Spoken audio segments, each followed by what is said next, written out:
starting one of them now. Excuse me. What is this YouTube link? New gener... Okay. Is this a tournament? Or is this just... Well, let's find out. Wow, this might really be a tournament. Alright, so this is Street Fighter 3 New Generation. Look at that roster. Pretty small. You might notice that Yun is actually only one character. And Yang isn't anywhere to be seen on here. If you pick Yun with, I think, kicks, you get Yun. And if you pick him with punches, you get Yang. I think. It might be the other way around. That's the New Generation roster. Ibuki, Necro, Sean. It was going to be Sean as the only Shoto, but then they chickened out right at the end. And they added Ryu and Ken. Oro, Elena, Dudley, Alex, Yun, and Yang, Ryu and Ken. So no Chun-Li, no Yuria, no Hugo, no Makoto, no Remy, no 12, no... I don't know. A lot of characters aren't here yet. No Akuma yet. Did I say that? So New Generation is kind of Kuso. You still have the selectable supers, which is nice. Parries exist, but there's no parry lock, so you can just parry, parry, parry, parry, parry. You can spam parries. Air parries, there's two different air parries. So you've got an air down parry, which is the third strike air parry. And then you've also got an air forward parry, which bounces you off whatever you parried. A lot of the frames are a lot different. You can see there's basically no startup on Shoto Sweep. I think it's actually one button throws in Street Fighter New Generation, and I think Second Impact as well. That parry freezes it, like blues the whole screen. That's pretty distracting and obnoxious. It doesn't say which super you're picking down at the bottom. What else? There's some like really obnoxious things it does. Oh, the super selection is up at the top actually. This is a super. Look, that was an air forward parry. You see it? He bounced off the Hadoken. Universal overheads are a lot better. A lot of characters can just get a universal overhead and then link out of it. They just need a crouching opponent. They don't need meaty or like spaced or anything. Universal overheads are really, really good. They've also got an old motion.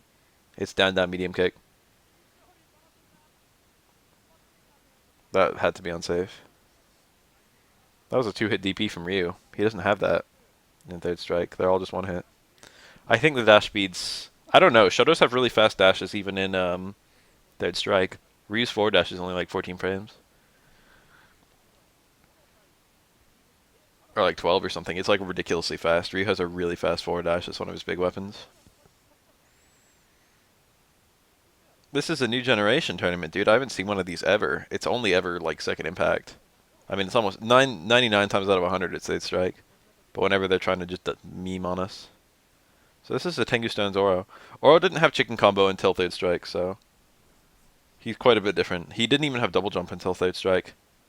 Double jump. He has like this huge bison-style jump arc until third strike, and then he's got a regular super jump and a regular jump.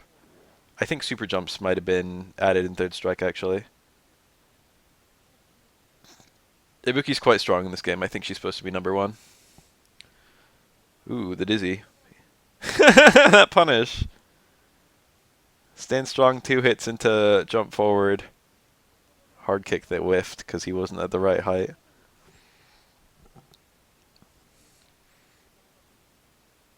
This looks like I kind of want to play it now. I don't know.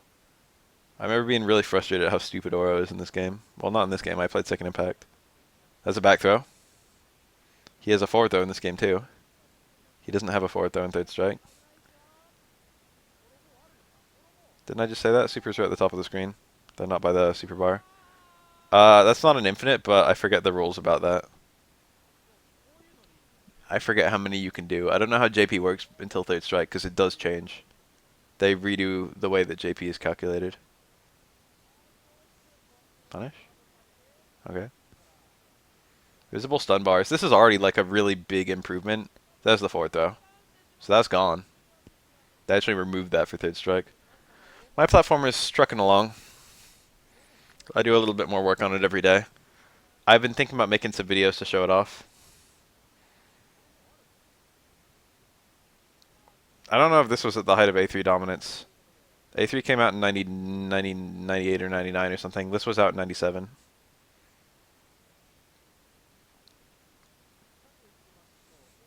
A3 came out quite a bit longer, quite a bit later than A2. This was out during like A2's dominance.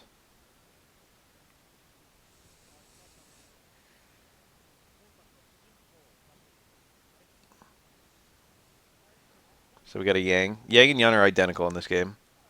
They're literally the same character. We got the dive kick. I think he has dash punches and no slashes. They've got like a mishmash. Yan's up kicks doesn't exist yet, so I think they both have Yang's roll. No teleport. I think they have the command grab. They definitely have the, ooh. Here we go. What about this? When have you ever seen Yang do this? Oh, he missed. He went for the jump TC and missed it.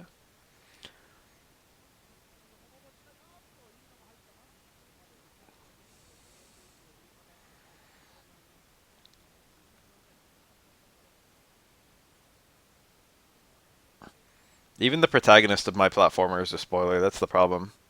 I want it to be a surprise. I want it to be funny.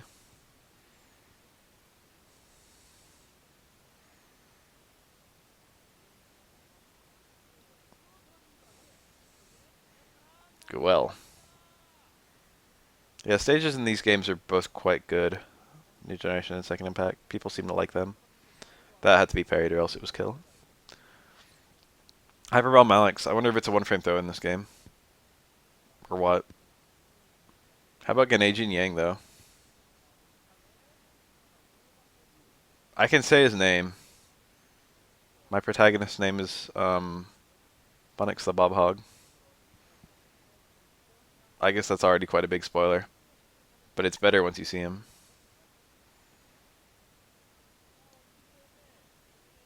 Oh. That was out of range or something. This is like the juggle you do if you don't know Ganage juggles in Third Strike. He missed the TC again. I mean, I don't know if I'd call it a Sonic fan game per se. I don't know if I'm ripping off a platformer in particular.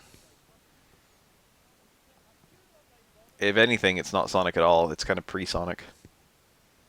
It's ripping on NES platformers more so than like Genesis, Super Nintendo.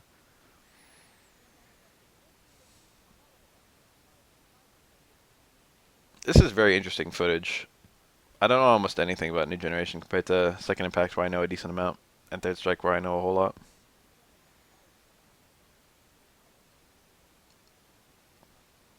This is a booger aura.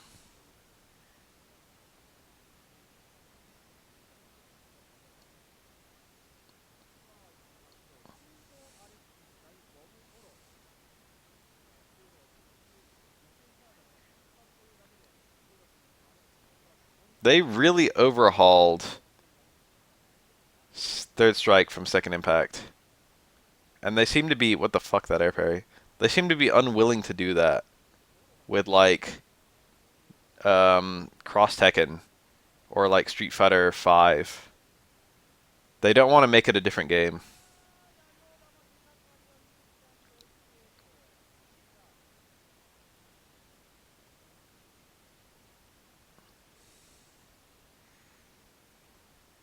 Like Alpha 2 to Alpha 3 is like a total overhaul. Second Impact to Third Strike is like a total overhaul.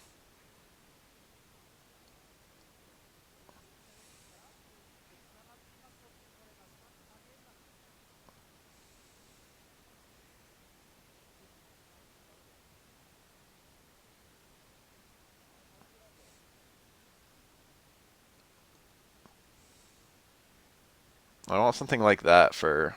I wanted it for Cross Tekken, and I kind of want it for Street Fighter 5. That Ninja Jump Hard Kick looks pretty fucking good. I mean, it's that good in Oh, that's you can do that like 6 times. Ooh, that worked. I don't know. They just want to have an entirely different set of stages in Street Fighter. Unblockables? He didn't even go for the jump over. That was an instant overhead. Interesting. They want an entirely different set of stages, and it was a lot of stages to make a unique stage for every single character. In Street Fighter 3, not all stages are the same width. But I think that all the stages in this game are narrower than the narrowest stage in Street Fighter 3, which I think is Gil stage.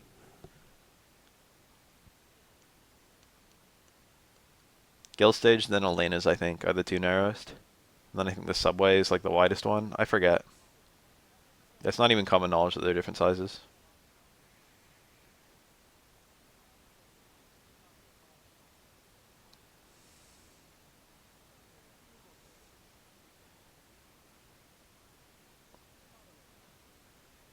I mean, you gotta fucking experiment.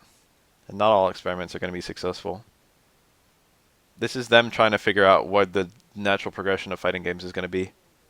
Because they didn't know and neither did anyone else.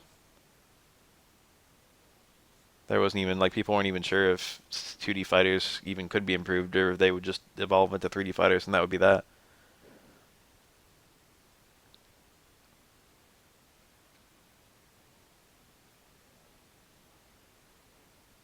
Ibuki and Ikudi.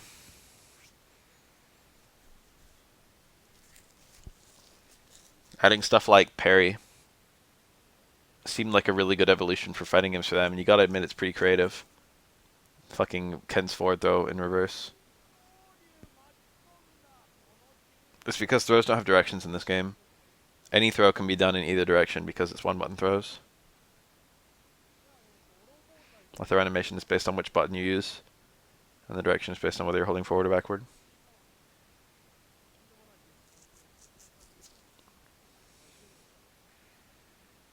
Well, not all the innovative ideas worked in this game. A lot of them were like good ideas on paper, but weren't ironed out, like selectable supers, like parry.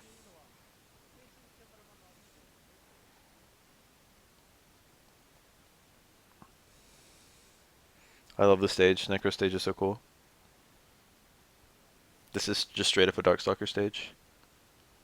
Yeah, they changed all the victory screens, and a lot of people didn't like that. Also, in Street Fighter, in Second Impact, the new generation, they have character-specific win quotes. But in Third Strike, they removed that.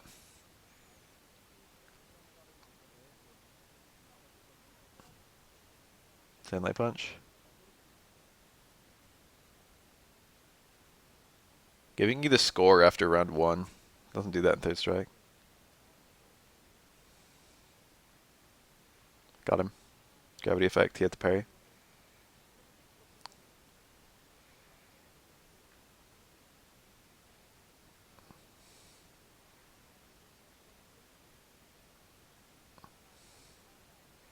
I don't know if I'd say parry is an evolution of alpha counters. Alpha counters are kind of an evolution of guard specials, or whatever they're called in Darkstalkers. It's like a more fair version, a more sensible version of guard specials. Guard cancel.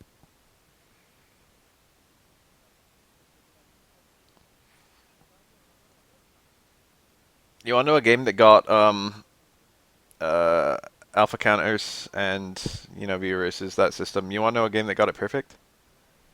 Every single KOF. Guard cancel roll and guard cancel blowback are literally perfect. No improvement could be made to that system.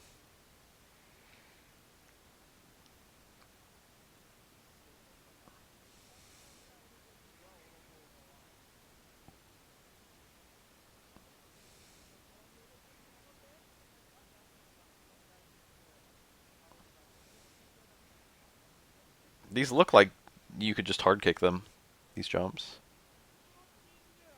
Oh, look. That exists even now. Throw in the corner. Juggle, stand strong, sweeper.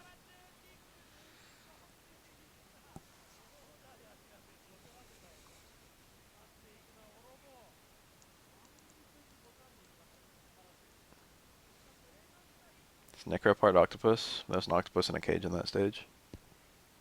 I don't know what you'd call it, a cage, a tube.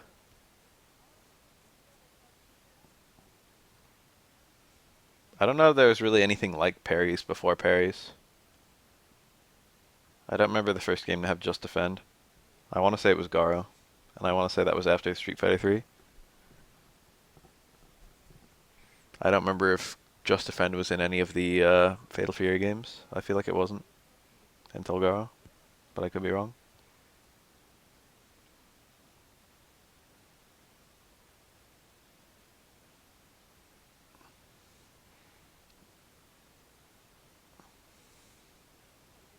The hell was that? She like jabbed out of her hard Sumuji. Ibuki's so stupid, she has every tool.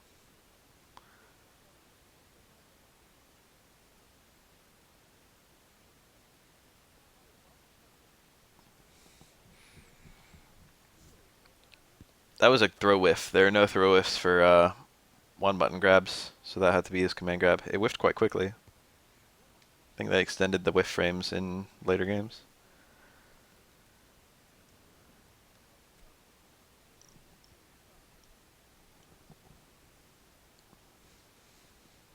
That's the roll. So he's got the dash punch. I don't remember if he has the shoulder. He has the roll. He has the palm, I think. He has the command grab. Got a decent idea of what all he can do. I don't know if Ibuki changed that much. I feel like she did, but obviously her super changed. Those two failed super confirms. One button grabs are not necessarily Kuso. They're just less committal. One button grabs lend themselves very hard to option selects, but two button grabs, you can't really option select around them. Like if the opponent jumps out of a one button grab, you can like your stand fierce or whatever it was that was your grab can like hit them out of the air. You can see that in all KOF games. There's a lot of one button grab OSs you can do. In Street Fighter 2, I remember seeing Damdai talking about one OS he did where he did DP motion into forward into, it was like medium kick light punch with Ken. Medium kick hard to light punch. And that way he would throw them if they were throwable, and if they weren't throwable, he would get a stand medium kick that was immediately card into a light DP.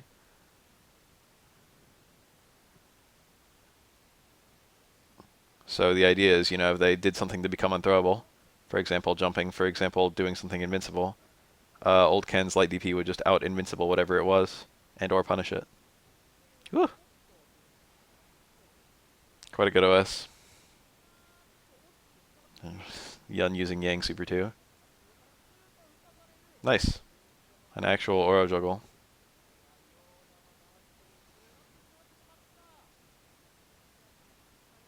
Ran out of JP somehow.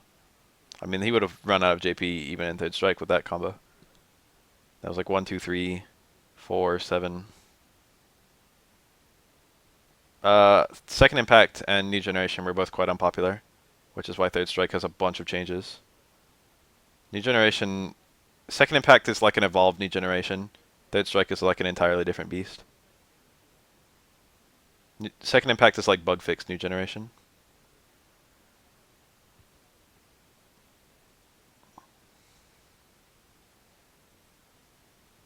But they were like, we need to seriously change things if we want people to play this.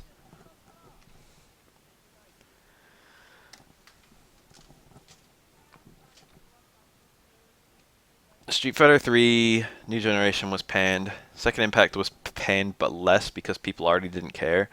And Third Strike was panned and people didn't care, but very slowly it kind of crept up that it might actually be a really good game.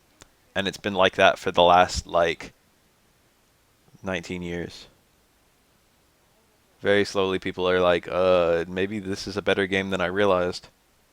Every year there's more players. The really big event was EVO, 2004.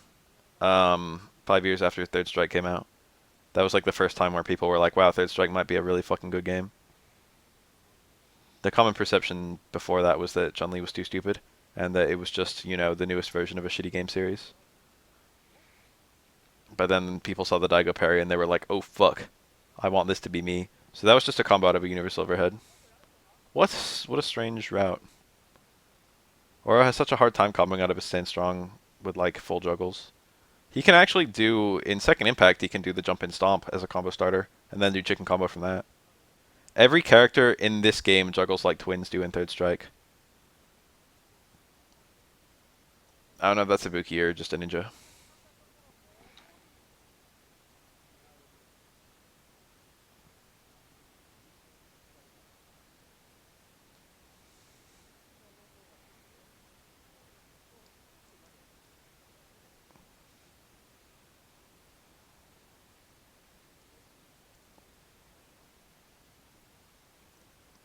Parry was seen as like an attempted answer to how stupid fireballs were in Street Fighter 2. Nice. That works even in uh-oh. AKA traded. That looked like bad timing on the light kick, but the stones were still active. I do that same kind of business in Third Strike. Anyway, they wanted something that wouldn't annul fireballs in close range, but they would annul like fireballs from far away. Because like you could just play perfect and be like unbeatable in Street Fighter 2 in a lot of matchups. Yeah, there were a lot of ways to do it. They wanted to keep fireballs good, but like still have like a really good answer that just worked for everyone. But like if you make fireballs have more recovery, then all of a sudden forward jumps just become an insanely good answer to fireballs. And then, throwing a fireball just kills you, and then people don't do fireballs at all. Parry, like you can parry a fireball, but you don't get a punish on it. You just stop it from being a problem. It's a very passive answer to fireballs. You get a smidge of super meter. Focus was okay. It's also kind of passive. If your answer to fireballs is slowly using focus to build an ultra, that's like, it still keeps fireballs very strong.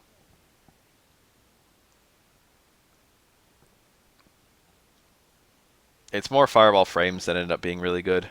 And just, the lack of system mechanics that removed fireballs. Street Fighter 5 is actually even better about that, but unfortunately the fireballs themselves are shitty. But like in terms of like system mechanics to remove fireballs, they were really good about making it so no character could really annul fireballs at all, with one minor exception being Kami's EX drill. Most characters need to predict, and they often usually need meter. Meter plus prediction. Or they need to be at very specific ranges. Even Balrog with his good ass KKB, like he has to be at a really specific range and he has to react very quickly to answer a fireball. So it's not like some universal answer or anything. And he's one of the better characters. And almost no characters have like a good answer to a 2-hit fireball, which means that like the 2-hit fireballs that you can get are very pure. Like slow EX fireballs like Dalsim, or like EX fireballs you have to, or I mean 2-hit fireballs you have to charge up like Sakura and Guile. They wanted those fireballs to like, they wanted every character in the game to have to respect those fireballs. So they made it so there's very little in terms of like fireball invincibility. And if you're armoring through a fireball, it wouldn't work against the 2-hit one. Deku's VT2 is good. Apart from that, he's okay. I wouldn't call the Palm a great answer to fireballs. The Hozanshu is pretty good though. Or not the Hozanshu. What do you call it? Hozanto. Hozanshu is Chun-Li. When your dizzy punish is throw them into the corner and then get a meaty super. That super wasn't even going to chip out. It just gave him a good mix-up.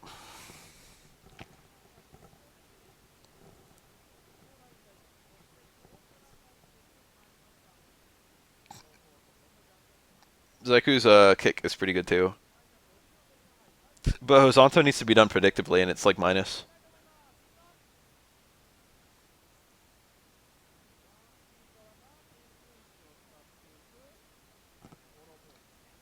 And Palm doesn't actually get you that much advantage. And depending on when the fireball was thrown, his Koku can just get hit by the fireball. So overall, Zeku doesn't just have a hard counter to fireballs or anything.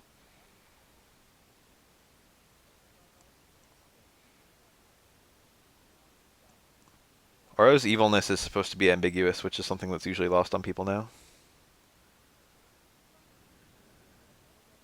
He's not supposed to be some force of good or anything. It's just not supposed to be addressed.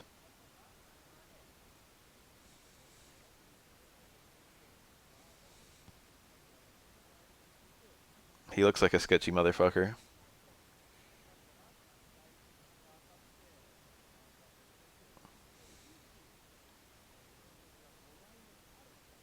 He is definitely an old dude. The thing is, he's supposed to be like a corresponding character to Akuma. And they're supposed to want to test each other and shit. They're supposed to be wary of each other. But it's like also a gag that he's kind of senile. Nice. Oh, never mind.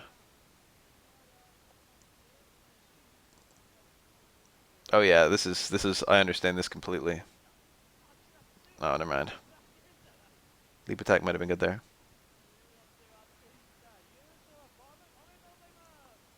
Yeah, they were really good about balancing fire. What the fuck? They were really good about balancing fireballs in terms of characters' answers to them. Usually it's just super, and most supers are actually pretty good against fireballs. Like 9/10 of supers are fireball counters.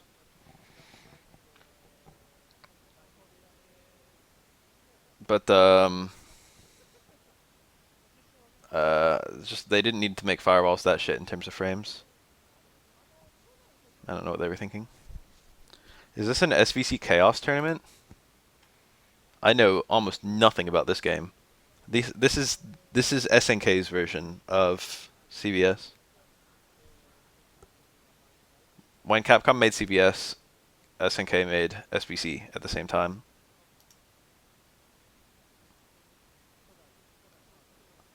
Fucking their character selection was on point. They had Hugo. This was Hugo's first game that he appeared in that wasn't fucking Street Fighter 3. And they have fucking Mega Man Zero Series Zero, which is fucking unbelievably rad. I think he might be top tier, but I don't remember.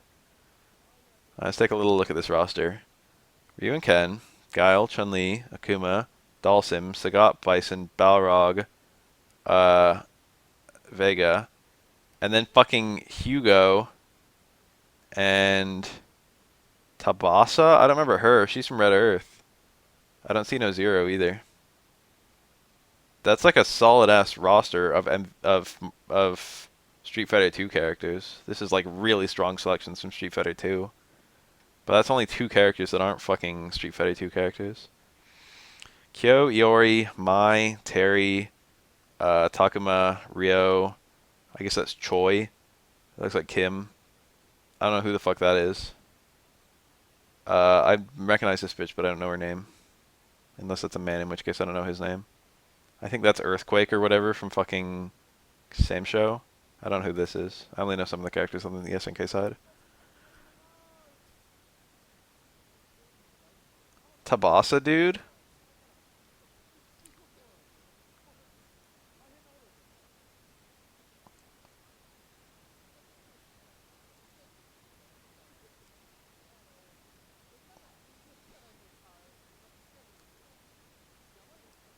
Violent Ken, Orochi, Iori, Zero. Huh.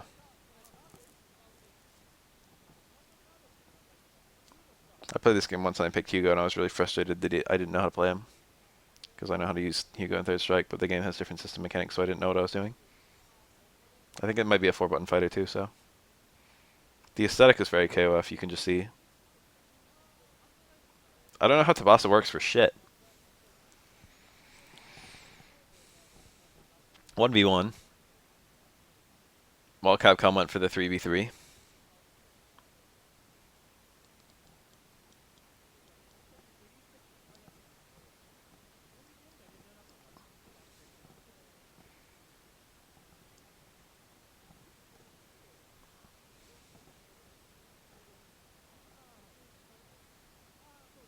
Those health bars, it's kind of hard to see.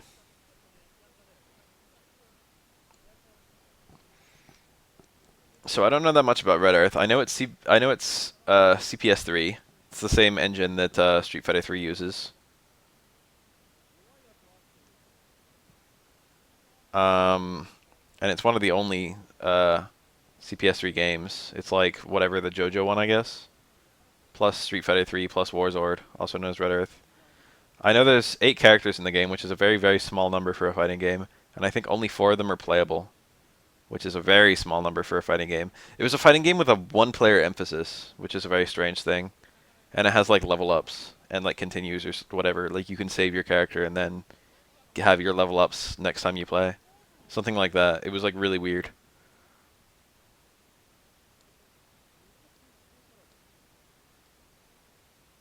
I don't know that much about it.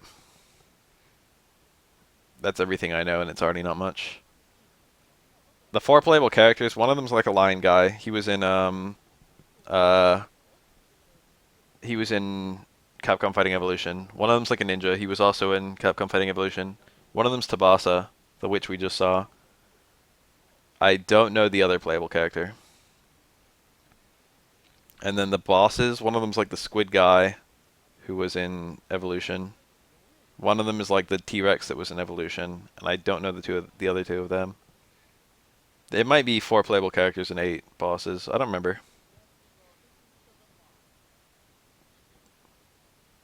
That Dalsim sprite looks pretty sick. The KOF attempts at like Dalsim at like Street Fighter characters look amazing, to be honest. When have you ever seen Dalsim throw a fireball that fast?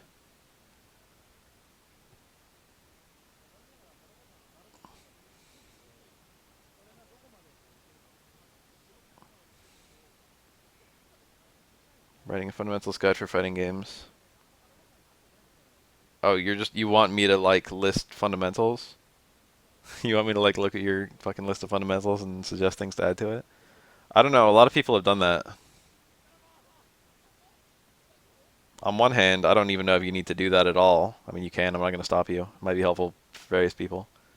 But, you know, just so many people have done it already.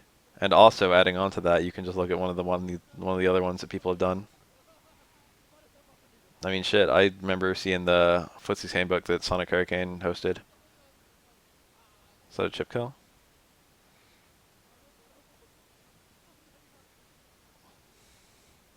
That's same jab, though.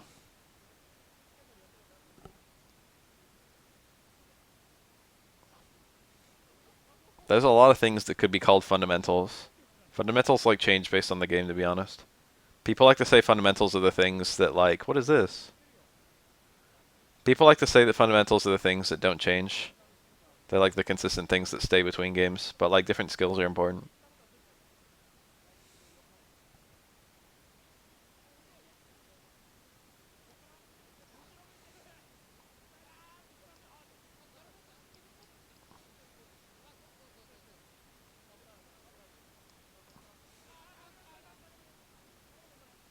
What's up with the super meter? I don't understand what's going on. What happens when it gets to maximum? What the fuck was that? Point blank fireball goes through you? That might just be how that fireball works.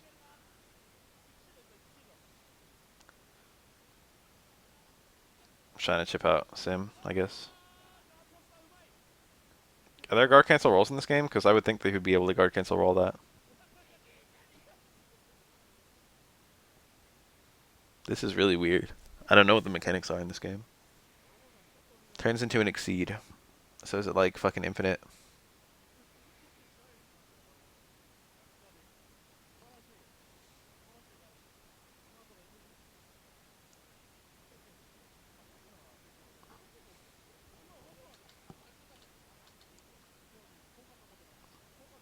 Strong ass Street Fighter 2 roster.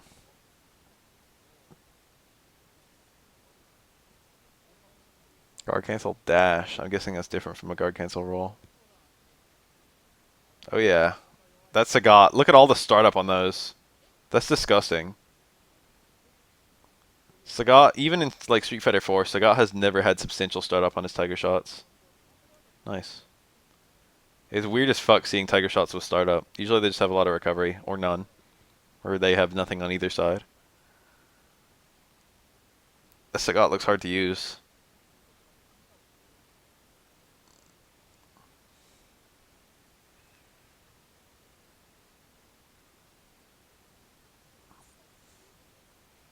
Is that Geef's Gym or what? Which ebook is that? There's a lot of fundamental ebooks right there.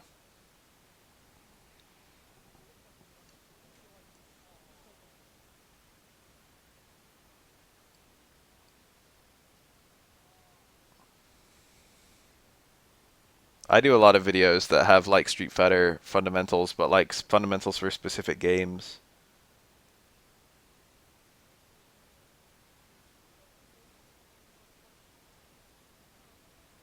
Does he have a low Tiger Shot super?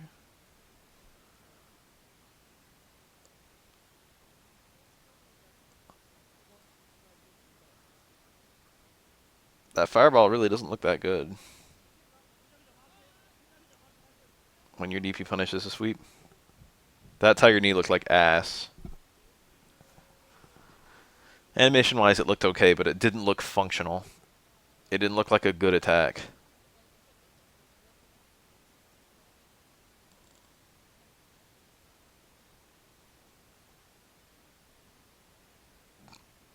This is weird as fuck.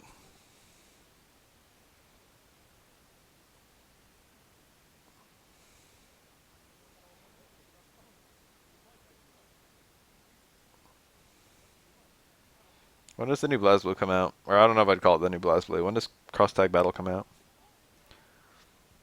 What's the date? It's like June.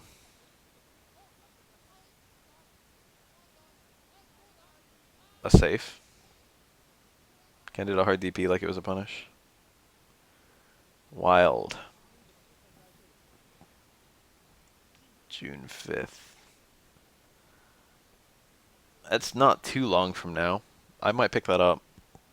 But no promises. I haven't even gotten Dragon Ball yet, so. But I've been meaning to get into BlazBlue, and that's probably the best opportunity I'll ever have to get into BlazBlue.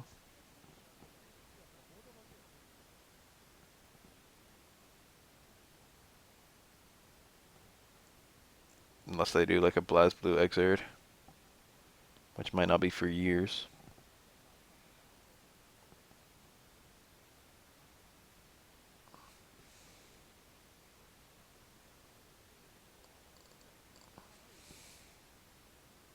Look how high Chun-Li jumps. She jumps high in every game, but it just looks really ridiculous in this game.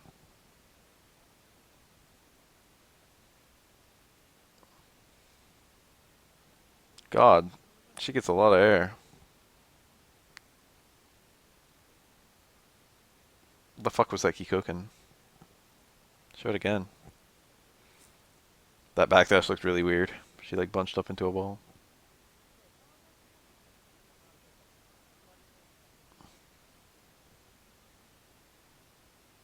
I kind of like this stage a lot, to be honest. It's definitely bland color-wise, but I really like the aesthetic of it.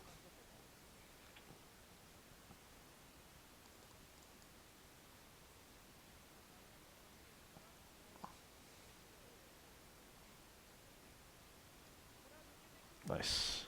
When we say signature specials, what are we talking about for Akuma? Because his signature specials are just the Shoto signature specials, if you ask me. We're talking about Raging Demon? Pretty sure he has that in this game, but don't quote me. Tiger Genocide. Or that was Tiger... That was the other one. I don't remember the name of that one. I haven't seen it in a long time. That might be Tiger Raid. I think it is. Genocide is the one where he does the Tiger Knee, then the Tiger Uppercut. Demon Flip and Red Fireball. I guess those are Akuma's signature. Ryu used to have the Red Fireball too, but his is kind of functionally different.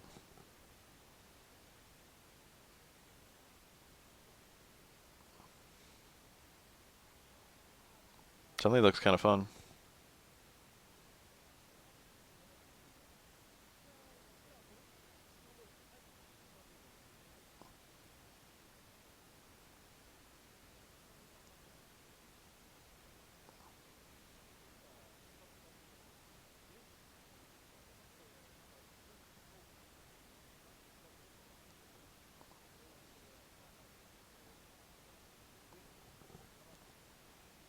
That's kind of tight.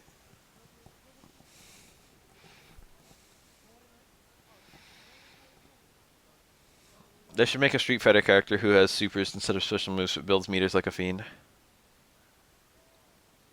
Who is that? Someone's actually like that. It's, what's his face? It's the snake guy from BlazBlue. He's like that. He's got like one special move and like 8 supers or whatever. And he builds meters like a fiend. His name escapes me. Terumi. Yuki Terumi.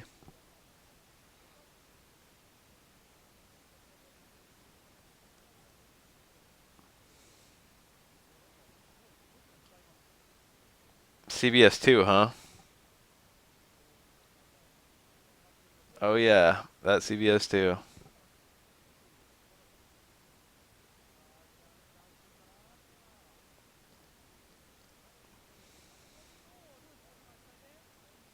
I don't know what any of this is, dude. I'm just fucking... I probably know less than you guys. I know who these characters are, which is like barely better than the layman. It looked a little bit like an Athena command grab. Talasa's pretty cute.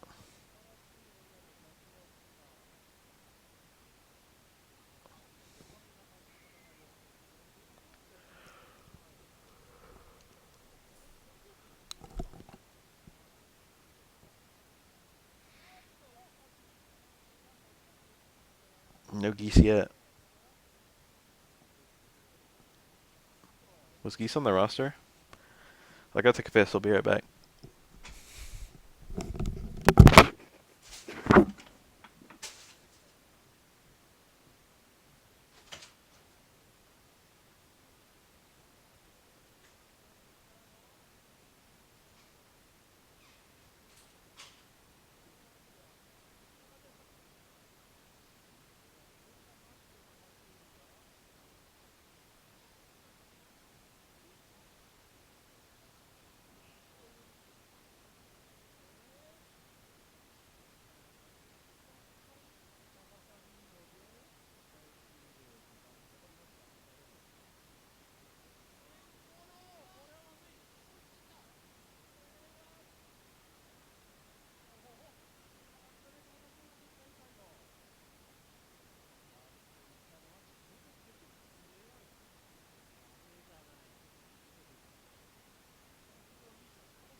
Here I am.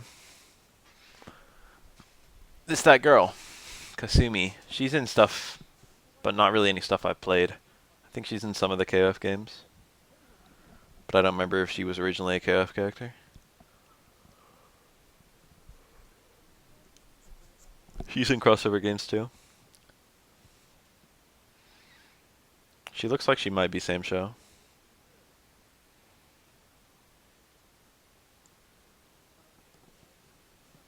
I have the rest of that Hyper Street Fighter 2 footage. Hyper Street Fighter 2 X or whatever. I can put that on if you want to watch it. Art of Fighting. That combo looks whack as fuck. That was really cool, actually. I didn't know anyone came from Art of Fighting. I mean, I know technically, like, Rio and Andy, I think. No, not Andy. Rio and Robert are from it. And I figured that, you know, characters like Takuma and fucking Yuri and, like, maybe Mr. Big or someone are all in there.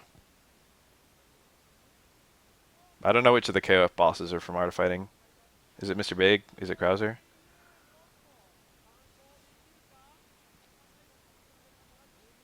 Those combos look a little Kuso, but also they look fun.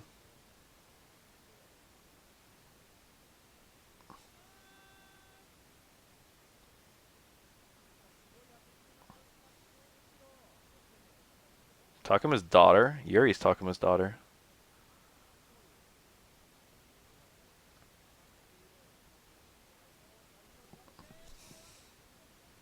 Toto, he's in... Is he in CVS 2? I feel like he's in at least one game that I know of. I feel like it might be CVS 2, but I feel like he's never played in whatever game it is that he's in.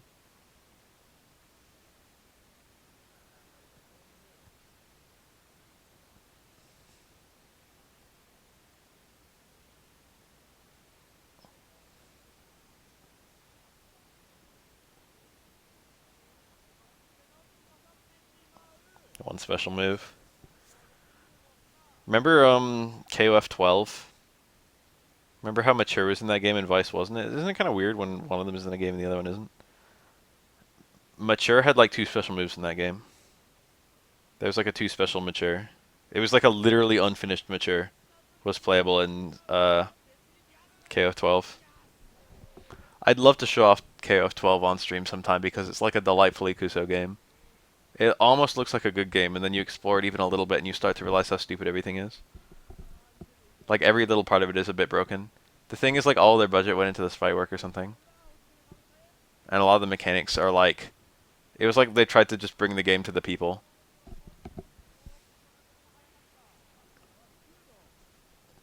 They tried to make it, like, accessible. So they, like, dumbed it down a lot. but also a lot of the game mechanics are very, very, like, just stupid. Or, like, defective or broken. The critical counter was less stupid than it looked. But it looked really stupid. But if you actually... The thing is, you could do brain dead combos or you could do smart combos. And the smart combos were actually worth going for. And they were, like, not that hard. Or they were hard enough. Let's see if we can find some KOF 12 footage at all. I mean, there's got to be some on the internet, right? It auto-corrected me to 13. I want 12, baby.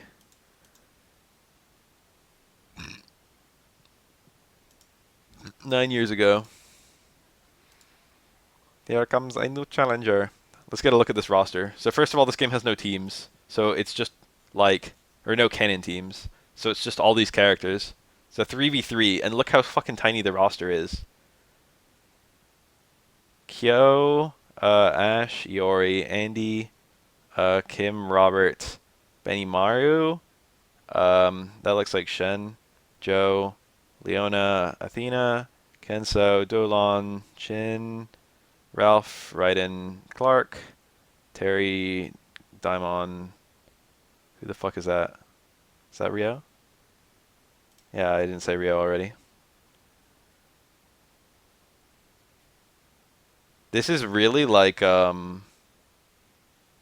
this is like just a straight up unfinished game. It's like, hey, we're working on a full game and we need some money, so we're just gonna release half the game now. And then KOF 13 was the full game. This is like half of KOF 13. So the most annoying thing, right off the bat, the most annoying thing about this game is that the camera zooms in when the characters are moderately close together, and then when they're far apart, the camera zooms out. And you don't realize how annoying it is to have a camera that's constantly zooming in and zooming out until like you see it. It's very distracting. The camera just seems really confused.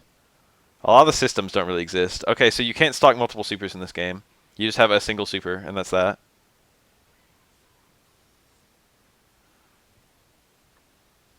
Oh, there's critical counter.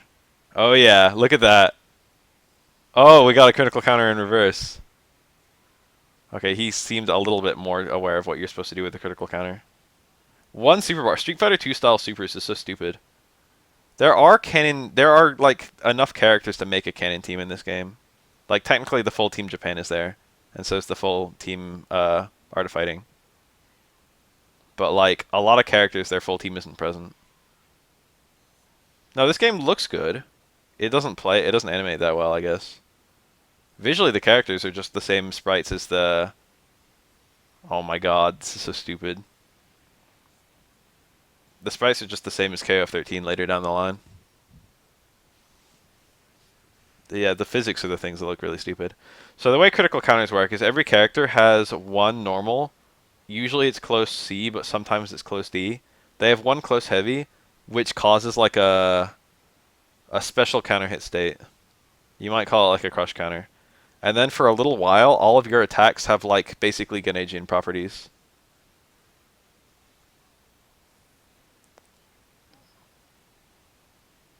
But I think you need to be flashing green. You need to have that flashing green effect to get the critical counter.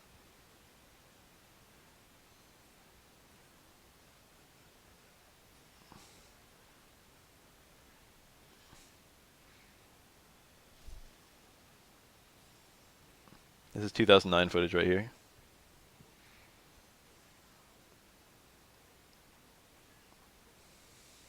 There we go. There's a critical counter. This looks like a reasonably optimal one. No, never mind. It stopped really early.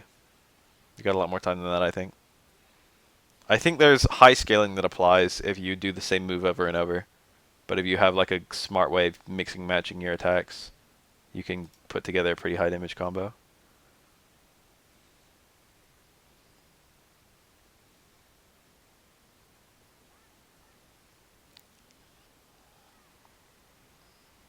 Kenzo, huh? I play this character in 13. He's got the Rekkas. Okay, he couldn't do that in 13. Canceling the second Rekka into a DP. He could do that with a drive cancel. There are no drive cancels in this game. It looks like he can just do it freely. It's pretty tight. So they're both in that green mode. There's a critical counter. See how the green flashes? There's like a special flash when the critical counter runs out. You can see it. Okay, so the green flash, the green mode where you can get critical counters is the bar underneath their health. It's like a critical counter bar or whatever. The super system is so dumb. It's so dumbed down. I think characters only have one super too. I don't know if they have multiple supers.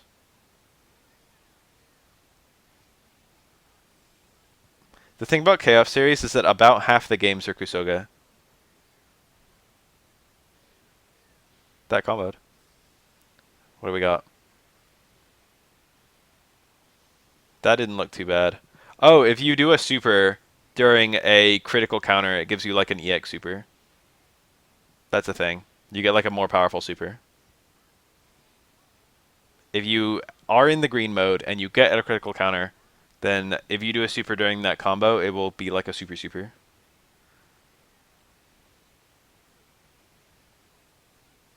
Most KF games aren't that bad. I don't know if I'd call that many of them Kuso. There are definitely a bunch that are Kuso.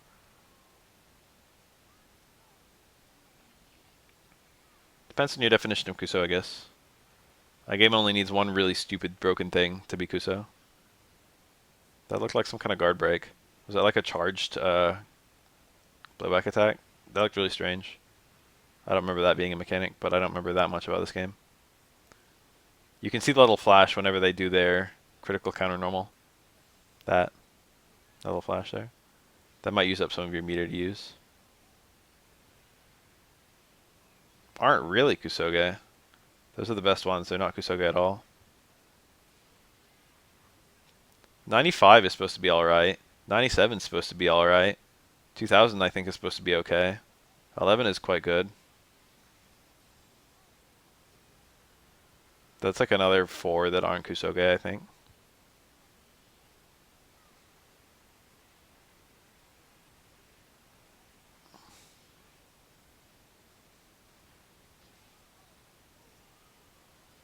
The camera angle and the super meter pissed me off right off the fucking bat, tell you that.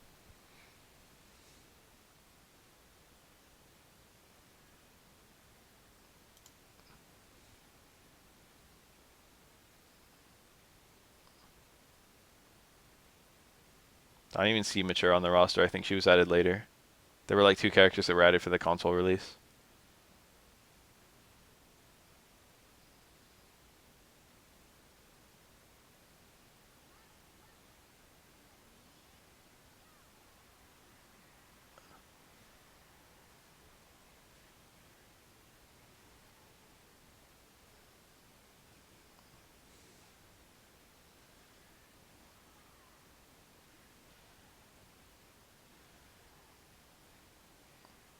How zoomed in the critical counters are.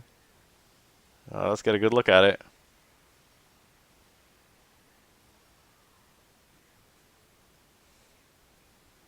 Critical counters is such a silly system.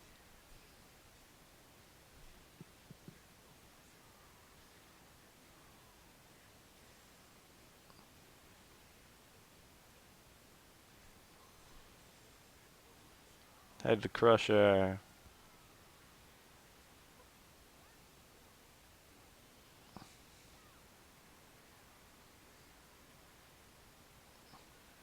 They give you a real nice look at how nice the sprites are.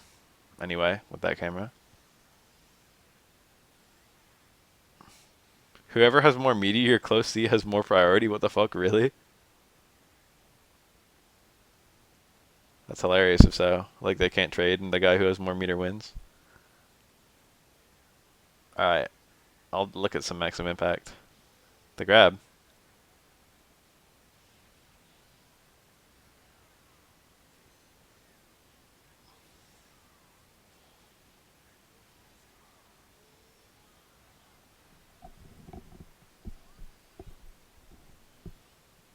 Lady.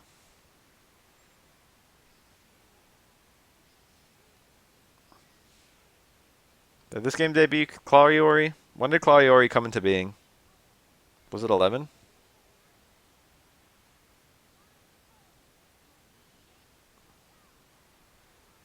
I know that Ash like got his powers from stealing them from Iori or some bullshit, and Claw Iori was Iori fighting without the power of fire.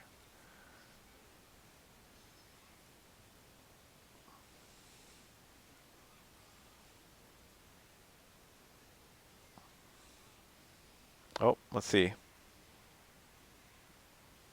See that last hit there. That's the hit that it has like a different flash if it ends your critical counter state.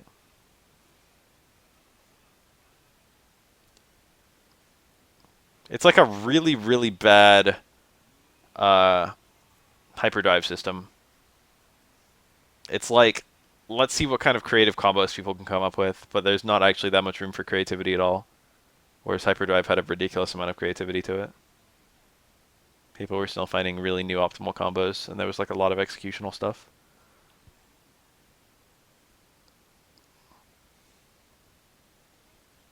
I remember anticipating this game because I wanted to get into the KOF series for a long time. So like, I can't wait for a KOF game to come West Side. Then this game came out, and it's like, oh. And then 13 came out, and it was like, oh yes. But it was on console only and took a really long time to come to PC. Played it quite a lot once it got on PC. And damn, it was a good game. Great at tournaments.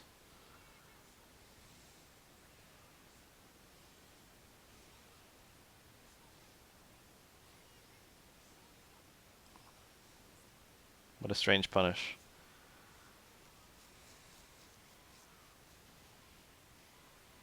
So you don't have the improved Ganejin like physics anymore. They're not Ganejin, but like the opponent like bounces in a very particular way when you're in hyperdrive. So you've got to do normal combos once the hyperdrive ends. It's very easy to lab. You can always get the same combos.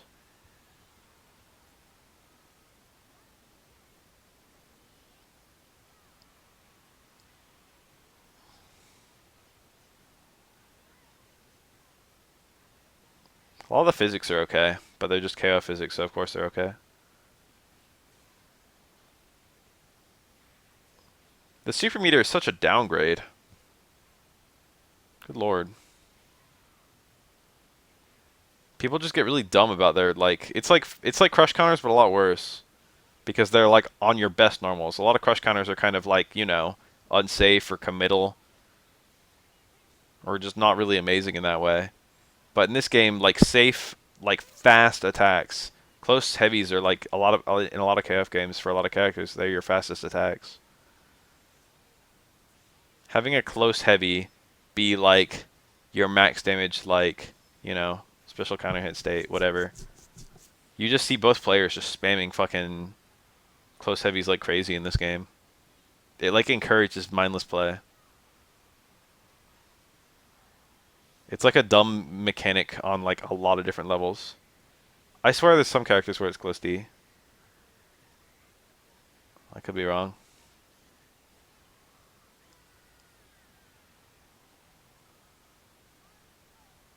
Maybe it is just close C on everyone.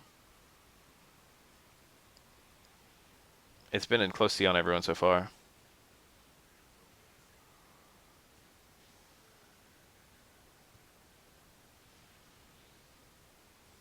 I mean, these are good stages, actually.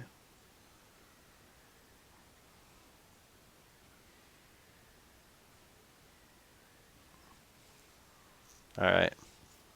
I believe you then. See, this is one of them brainless combos. You can do that with like every character. You can literally just mash close heavy over and over. And it works. It even does pretty good damage. Oh, it ended. I want to watch like a little more of that, but then we're going to turn out this fucking Maximum Impact video.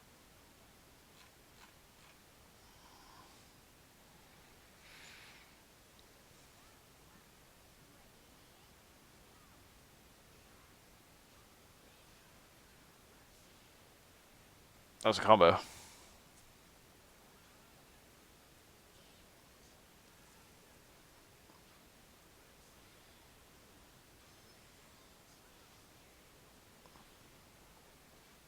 The stage is basically in 13.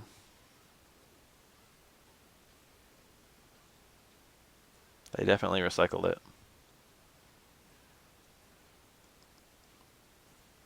Look at him. He just hit like close C 4 times in the middle of pressure.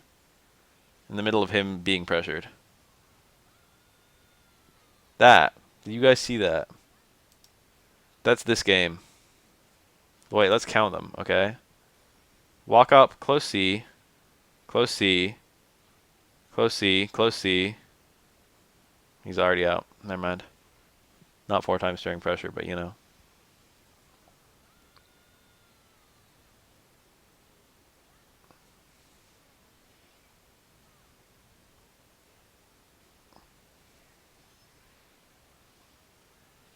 I don't know how the meter works with guard cancel, like, blowback.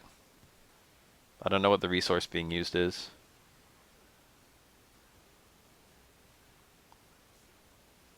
Oh my god, it's just disgusting to see that flash every time. There's another one. I mean, I know it's rewarding. He probably should be using it like that. But it's just weird seeing him just like completely like balls to the wall spamming it. So I guess how you play this game. Nice, that was a good super.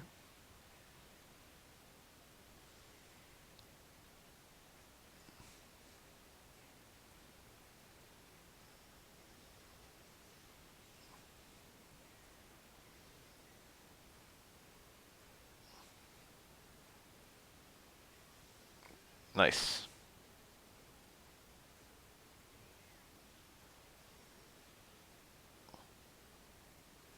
It's so weird how that towards B and towards A work with Robert.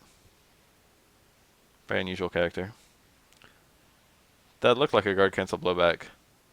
Robert was like already out of range. It's weird. They're like all like close range uppercuts.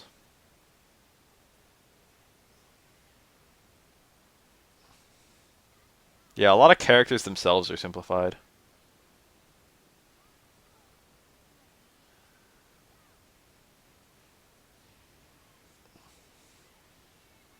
All self back, no problem. Full meter, full meter.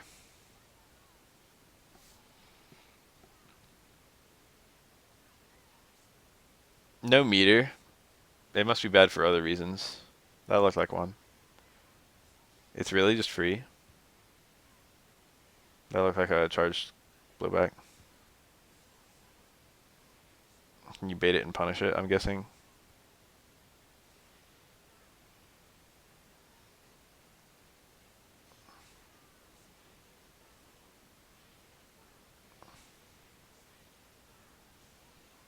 I thought this game had like the most horrible combo system ever, and it was just truly brainless. And then I saw a couple combo videos for it, showing off like advanced critical combo counter combos, and I realized that it wasn't the game that it was bad, although the game is bad. But also players were really lazy because it was deeper than what people were doing.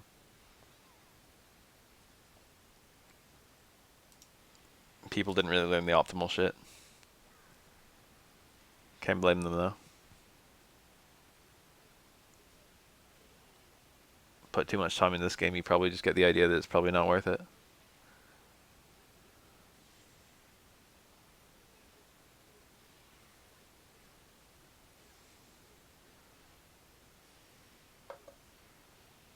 It's an all style, no substance game.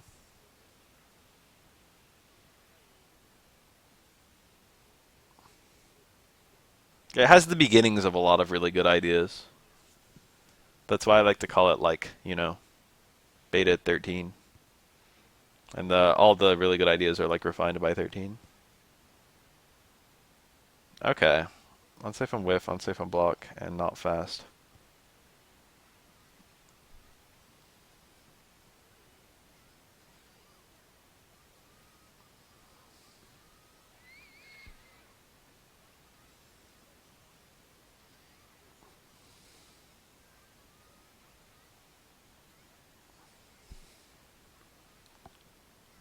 Psych about it.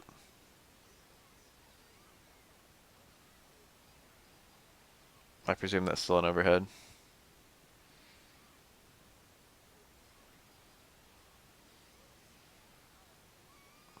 Chin looking pretty good.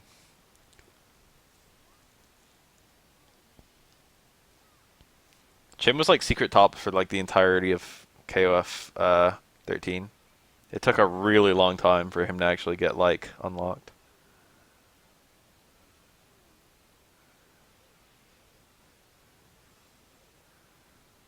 Was he on Tokido's team? I feel like he might have been. And I think there were some uh, Cafe guys who played him. I don't mean like top one, but just like top tier. Chin, like the game was out for a ridiculously long time before Chin players started doing well.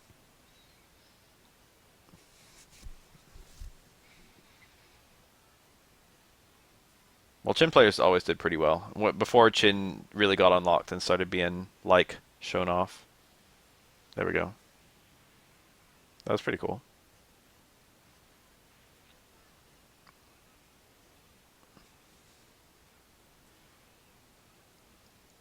I feel like it wasn't Mad KOF who played Chin. Was it? Maybe it was Mad KOF. There was like another one. There were like two Cafe guys who played Chin. Joe was definitely good. Joe could easily, I shouldn't say easily, that's like the absolute wrong word. Joe could kill with 2 bars. I think he could actually kill with 1 bar. Off of like a shit ton of different connects. Off of like air to air, counter hit CD, or like fucking, you know, any hop combo. There were like a lot of different contexts where he literally had touch of death with like hyperdrive plus, or like half, like a little more than half his hyperdrive meter plus 1 bar. He could like kill you, but all the combos were like ridiculous. It's like have the world's most perfect hands.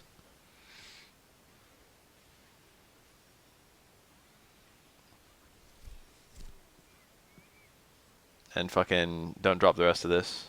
And also you can't buffer any of it because fuck you.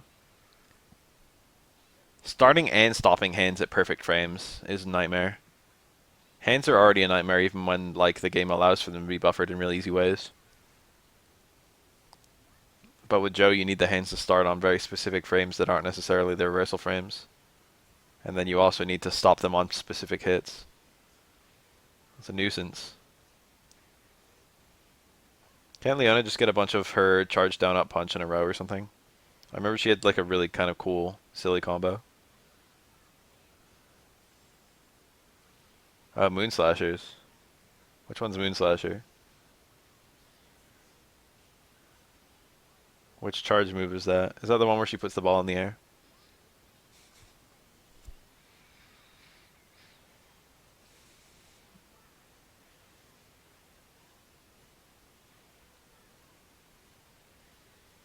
Oh, the DP, yeah, I had it right. Really funny looking combo. Memorable. Oh, they traded it, I think. All right, what we got? I like this one a lot. It's actually really cool.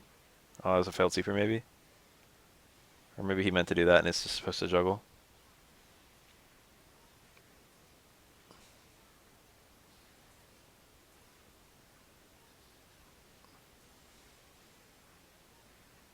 It looks like Tiger Knee.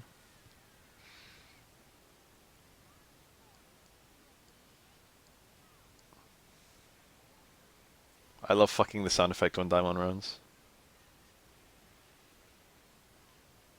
Who does wake up fucking anti-air command grab? I respect that a lot. Oof.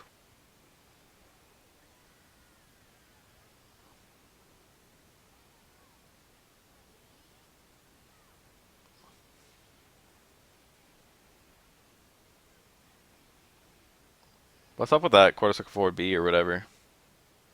That looks kind of weird in this game. Okay, that combo could not have been optimal. That one didn't look right either. The fuck is this?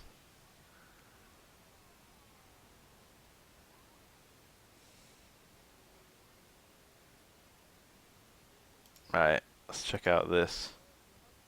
KOF Maximum Impact. I've certainly heard this name a lot, but I only tuned into this game a few times. God, this is weird as fuck already.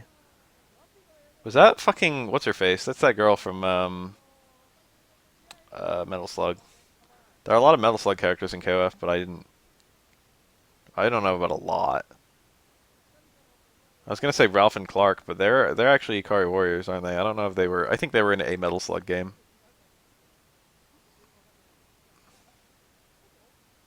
This is weird. 3D. They're stepping it into the background, so it's a real 3D game. These hitboxes. Look how sweeping they are. You can actually see like the side to side connects. Sidestep into DP. God, that was pretty nuts. This already looks kind of fun, to be honest. Running before a round start, Marvel style. That's fucking Maxima. I wonder if he has guard points in this game. I can't imagine Maxima without guard points, so I guess he does. And yet the frequency at which the attacks are hitting just makes it sound like guard points would be really weird. Look how fast the normals are. Like, how do you use guard points in a system like this?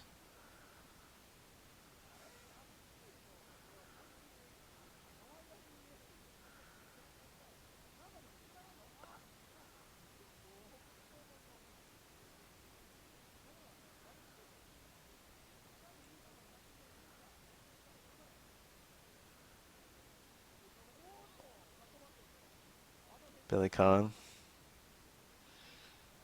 That's all one combo. That doesn't look like it's one combo. God, what can stop this Kim? This guy looks like an expert.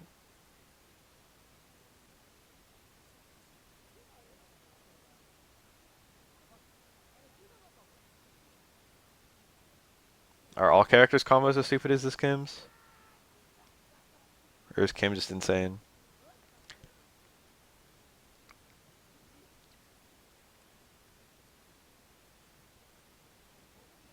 That looked like pro versus amateur.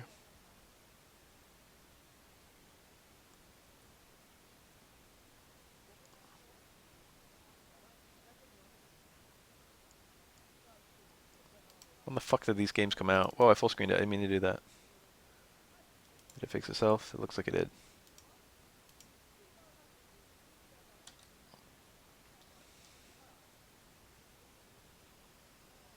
Who the fuck is Hyena?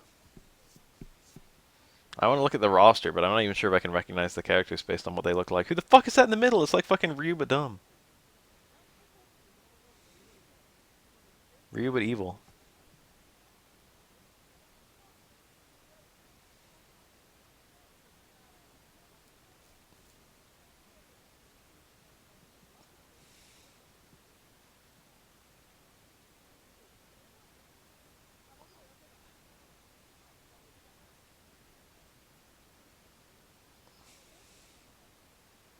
I don't know what the fuck. I only know that Karnov is a game. I've never played Karnov's fucking the fighting game, but I did play Karnov on NES, which starred fucking whatever Karnov, Jin Borov Karnovsky or whatever, the fucking fat fuck.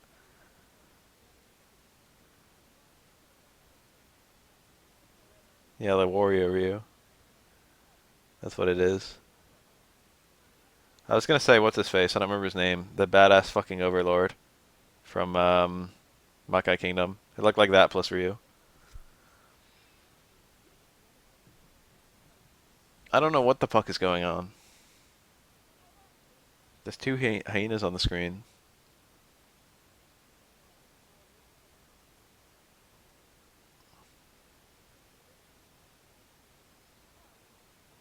That is kind of stupid how it just leaves all the card hitboxes on you. Is this Oswald? The fuck is happening? Where'd all his HP go? And he came back. Oh shit, it's Kyrie. So here he is. So what's dumb about this guy? I'm waiting to see. That fireball looked kind of strong. I need to see more though. I'm ready for something stupid to happen.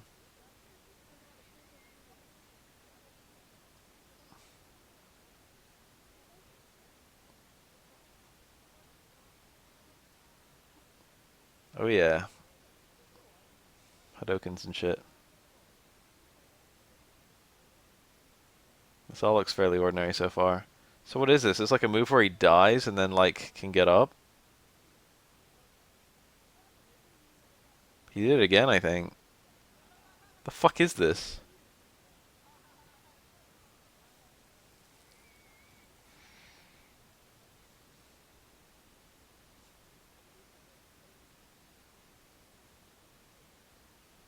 Oh shit, that's Ralph. Took me a second. Oh, that was kind of cool looking. That was really cool looking. That was a cool combo.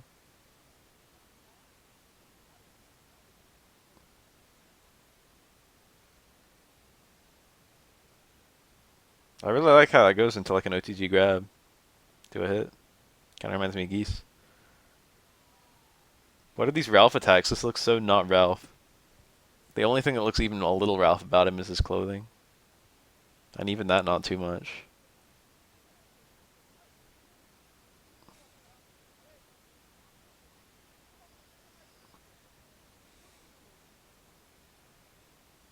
I mean, I could definitely see myself watching this game a decent amount. I don't know about playing it. It's interesting. There's a lot of shit I don't understand happening. These strings look like they just go into lows so quickly. I'm surprised people aren't low blocking, but maybe the overheads are really nasty too. These strings just look like a bunch of attacks really, really quickly. That Kim looks pretty good, I can't lie. That looks a lot like Kim. It is what's her face, dude. It's the girl. Oh, you can play Lily in this game? Who was that? It said Wild Wolf. Fio, that's her name. I saw Nightmare Geese. Wild Wolf. It looks like Terry. Is it Terry? Terry's the legendary wolf.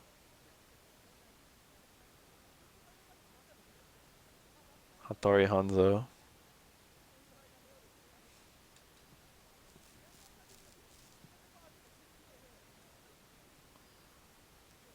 The solution to waifus. I agree.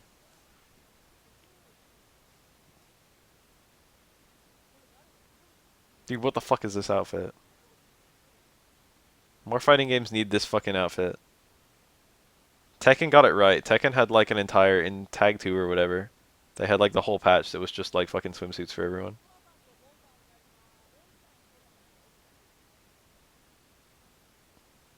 And a lot of them were lewd as fuck, including the male ones.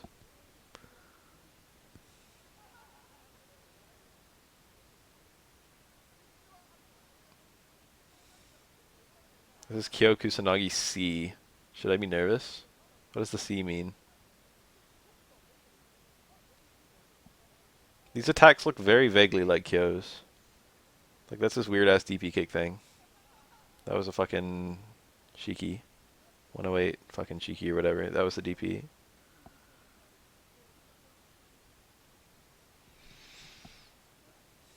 Is Hanzo. Oh, the C stands for clone? Like literally clone? There's already a bunch of Kyo clones. Isn't K-Dash like a Kyo clone or something? Isn't like Nameless a Kyo clone? Shingo's like a fucking honorary Kyo clone.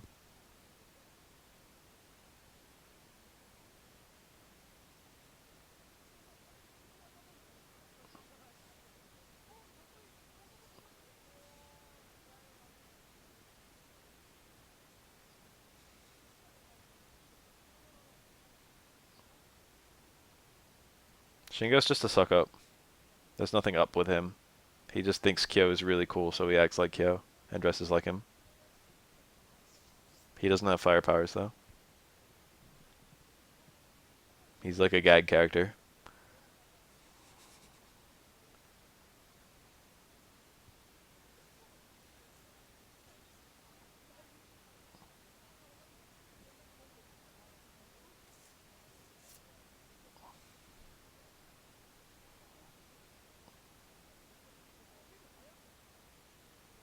Damn, that's a good one.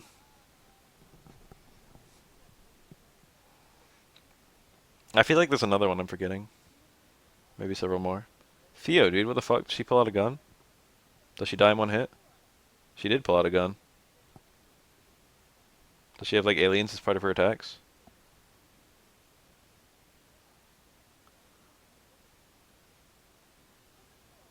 She's got a fucking gun, dude. I thought I was joking, but she really has one. Fia's my wife.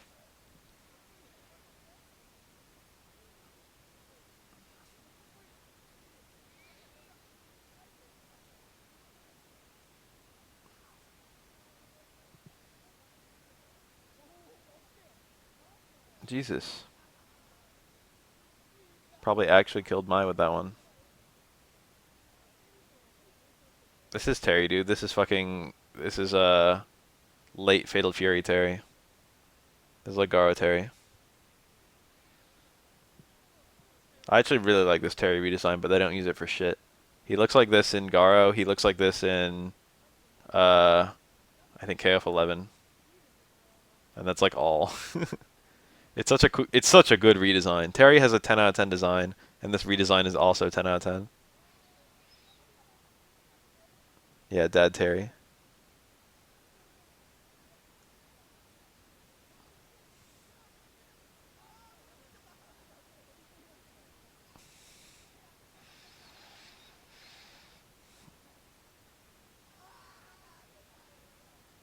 At some point, someone was just like, "Hey, wouldn't it be cool if Terry and Geese had a kid?" That's literally like that was them in the design room. They were just bouncing ideas off each other, and they were like, "Hey, you know Terry? Hey, you know Geese? What if they raised a child?" That's what they did with Takeda in Mortal Kombat. Hey, I like Scorpion, me too. Hey, I like Kenshi, me too. What if they had a baby together?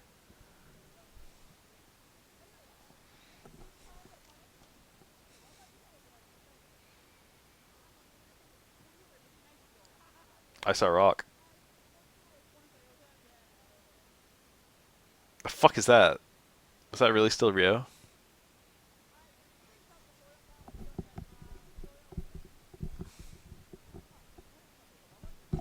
Rock is cool as fuck. Rock has 10 out of 10 animation.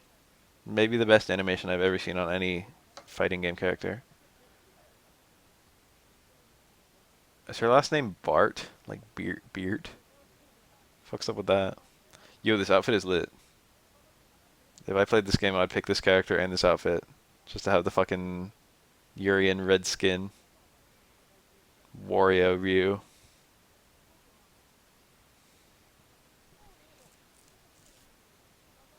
That did an ass ton. Is this Bao? Fights like Bao.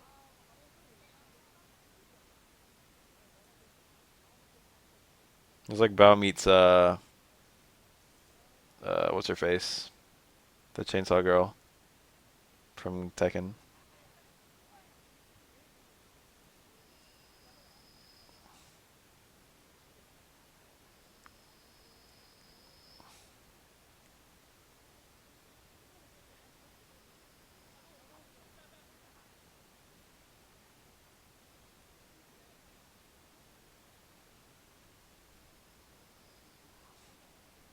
The way the characters interact looks weird as hell.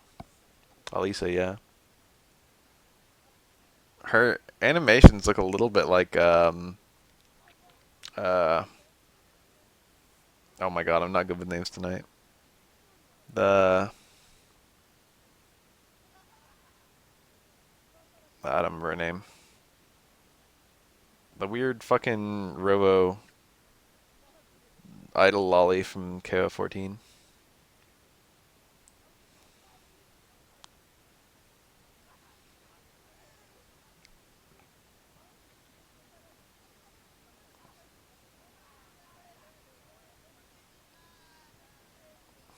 Sylvie.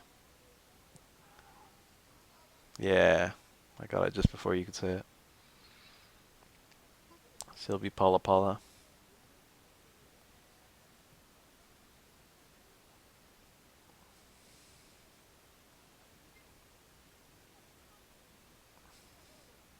What is this? Air dashes? In a 3D fighting game? That's kind of cool.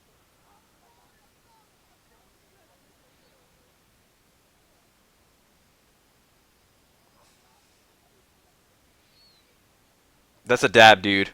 Timeout. I've seen dabs in my time, and that was definitely a dab. Look at this attack animation. Watch for it, dude. Timeout. Look at that. Look at that. She does it. Look, dude. If that's not a dab, what is? I'd play this character. I'd fucking dab on the haters.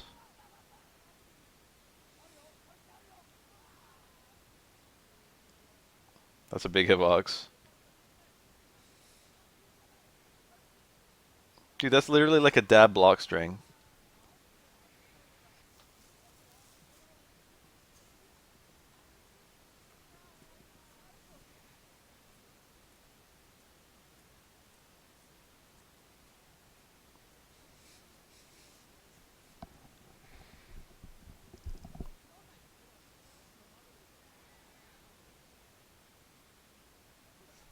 I'll see. Let's look at the roster more.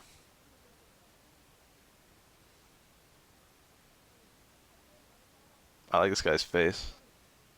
I recognize him. Richard Meyer. Be Janet, dude. She made it. That's not my. Ash is in this game. What the ever-loving fuck? When did this game came out? It must have been pretty damn recent.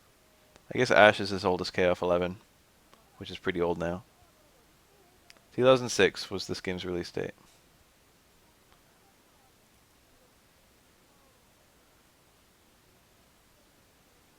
Oh my god, are you kidding me? Is this how you play this game? This is like how I used to play, like... That's how I used to play Killer Instinct on like Super Nintendo. That was my strat. Spam like a sliding sweep over and over. The comm didn't know how to fight it.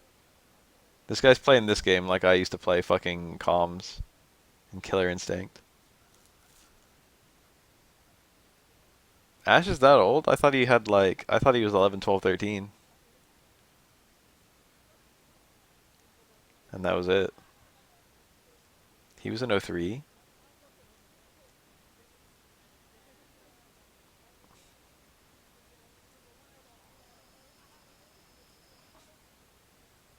Oh my god, this is so stupid. It looks like it's working pretty well. That's the worst part.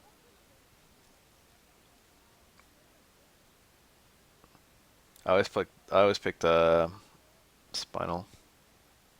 He had like a sliding sweep and I spammed it.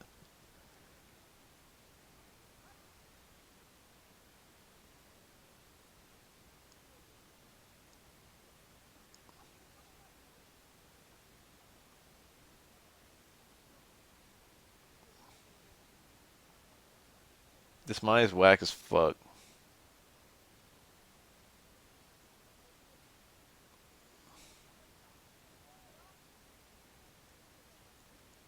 That's like not Mai.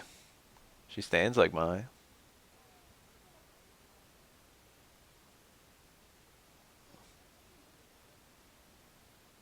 The jumps look insane.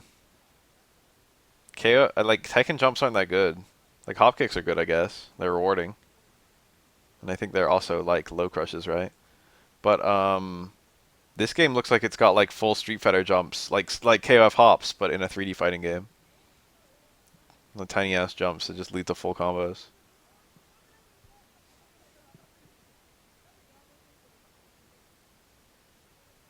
The air presence is just insane. Jumping takes no time. And there doesn't seem to be that much commit.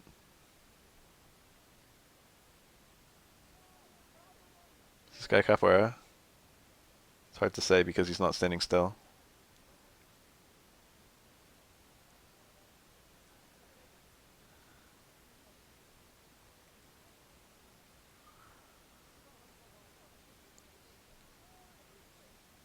Imagine being in a real fight and trying to use a jump.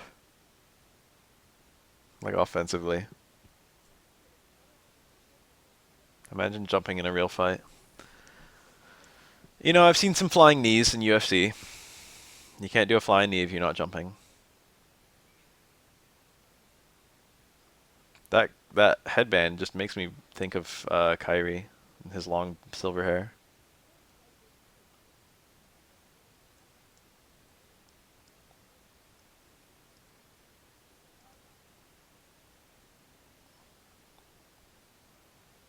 mean, so they say 3D games are dirt cheap to animate and make. They probably like could have done whatever the fuck they wanted. It looks like a very silly game. I can't tell how seriously it's supposed to be taking itself, but it looks completely ridiculous.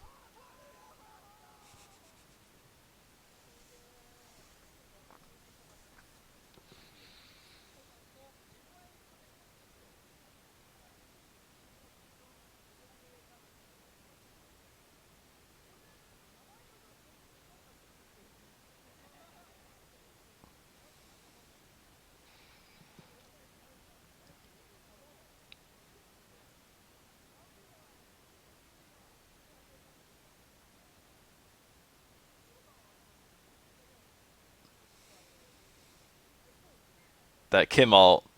Hell yeah.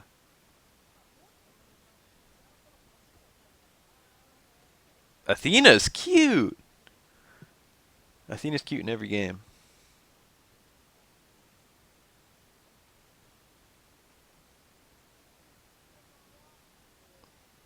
K-Dash is here. Oh shit, I didn't even see him. Yo, that Rio. Old Rio. Dude, that is the cutest Athena alt in the universe.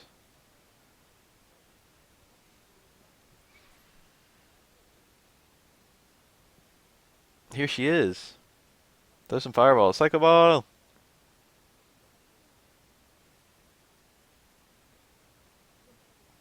This fucking old Rio.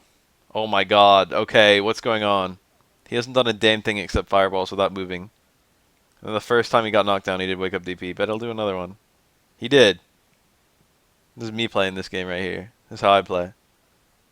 Opponent's far away, throw fireballs. Get knocked over, wake up DP.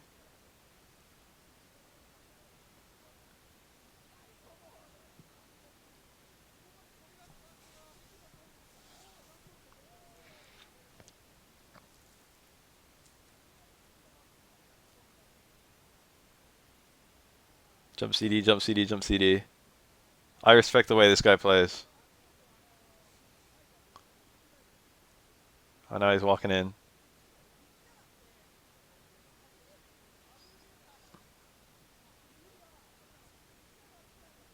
He's not even throwing fireballs. This might have a fireball. Can you throw a fan or something? She's got that in like all the KOF games. I mean, this guy might not know about that. That's a dive. Recognize that.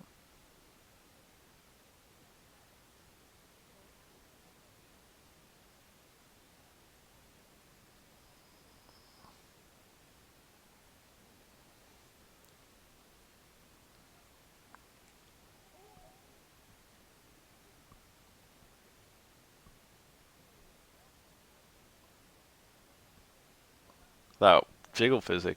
You guys see that? That's hideous. Who is this Sleeves? Is this some Nest character I don't know about?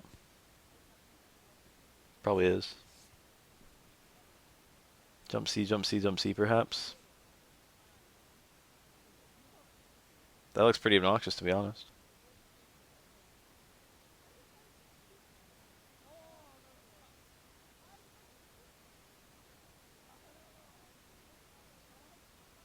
In now. I'm normally pissed off when something gets delayed like that. Because I anticipate things a lot. Some kind of weird anti-air parry. The DP into Crystal Bit super. I wonder if she ever gets to like the naked Crystal Bit like she does in the 2D games. That was an Athena OCB, but really not surprising considering his opponent.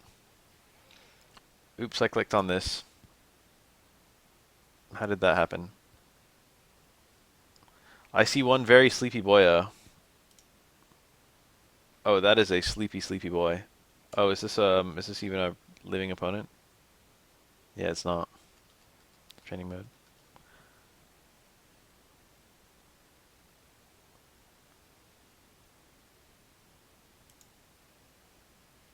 Is this a match?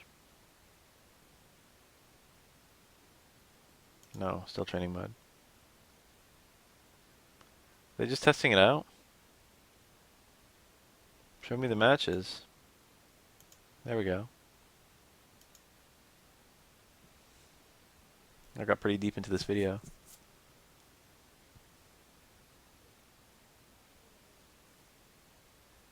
This is old ass footage. Timeout. Let me see if I can do better.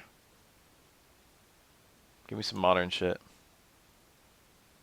March 20th, 2018. That's pretty recent. When did the new version of this game come out?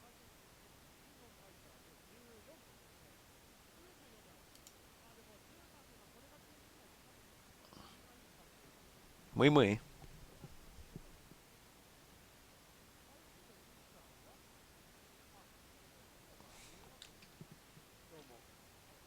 Yo, any team with Chang on it. Show me the Chang. I want Chang to knock the opponent to the other side of the fucking earth.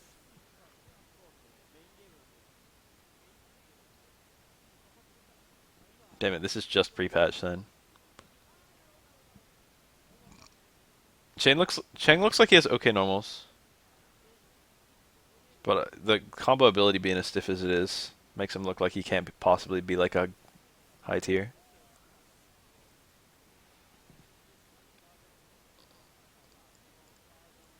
That charge move is kind of cool. That move is kind of good too, to be honest. The move where he like throws his ball at you, the charge move, looks okay. Cool is nasty in this game. Cool is disgusting. So like, how does that work? Is that all just a block string? Can she not DP through that? Can he stop at any time or something? This is kind of weird to see that. It doesn't appear to be doing very much chip or very much guard damage or anything. It mostly just looks annoying. Chipped her out. That was actually like pretty free. It's like a very slow, very dominating round.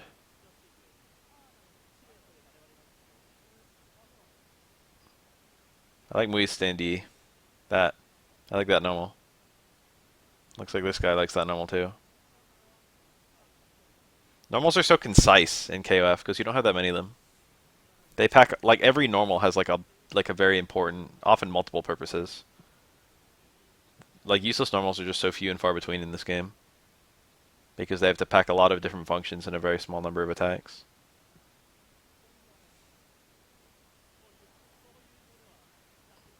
Shang's doing pretty well. That looks like it's gonna anti-air. That's a really tall ass Rambu. Because Chang's a really tall ass guy. Command grab.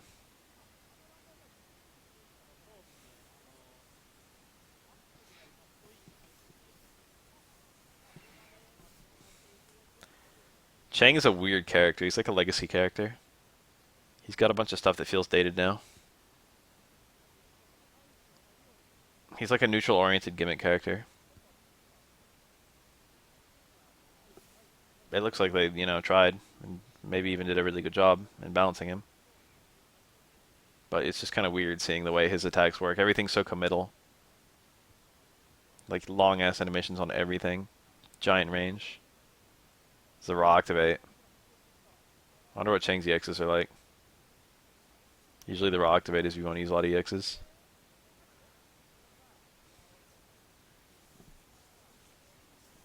I mean, this character, I've seen a decent amount of footage for this game, and I've got to say that you don't see much Chang. Clark is hype. Clark is a hype motherfucker.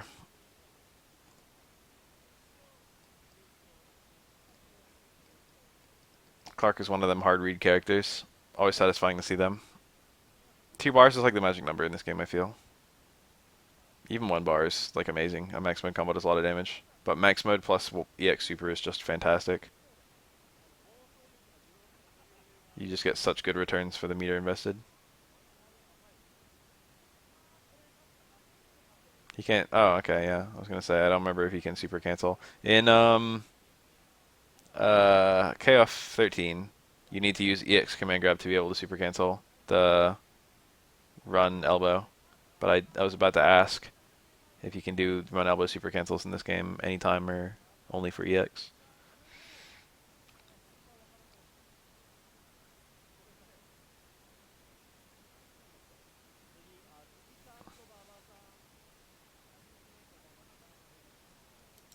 Alright, that's a lit team. She's got lit Toucan. Both these teams are pretty lit. Not the most ordinary character on either team is fucking Verse.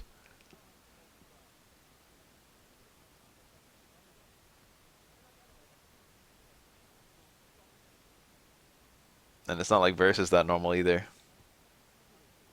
King is fairly normal, I guess. King is very straightforward, but not necessarily in a bad way.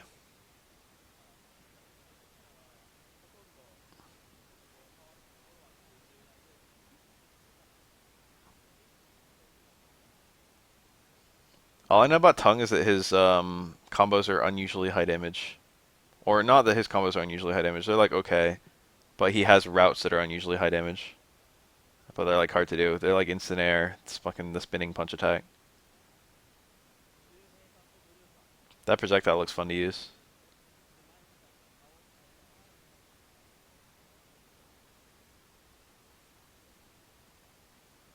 You get it? Got him. That was an EX Super too. And Aston.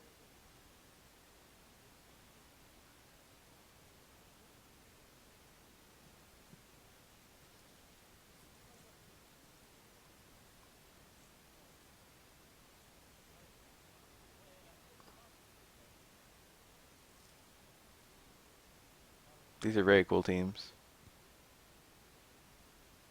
Verse is very strange. I like him a lot. His tools, that was throw a projectile. The opponent jumps over your projectile, super cancel your projectile to punish their jump. That was pretty titty. That was a titty punish right there.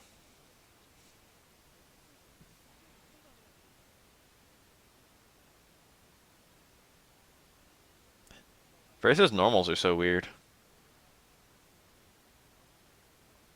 He like doesn't have an ordinary normal anywhere. Even his lights are weird. Oh, it didn't work.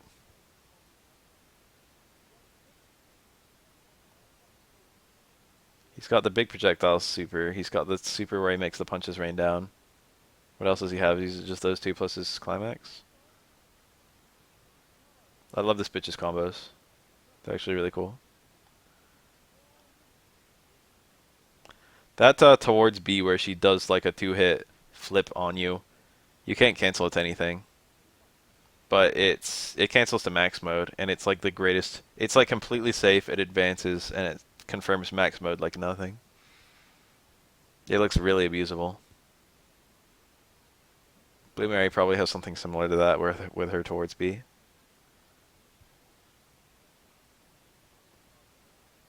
I don't. No, she's got down towards C, I think. She has a command normal that's combo friendly. Might be down towards A. Well. The trap shoot super.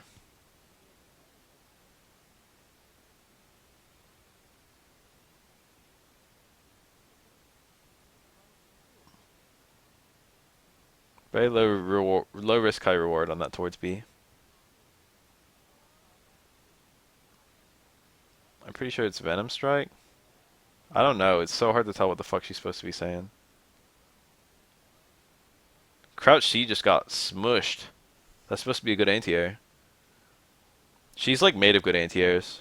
Let Toucan. It's like low C, I think stand C, stand A, stand D. I feel like trap shoot, I think, right? She's got like 6 functional anti-airs. And then also a pretty good projectile.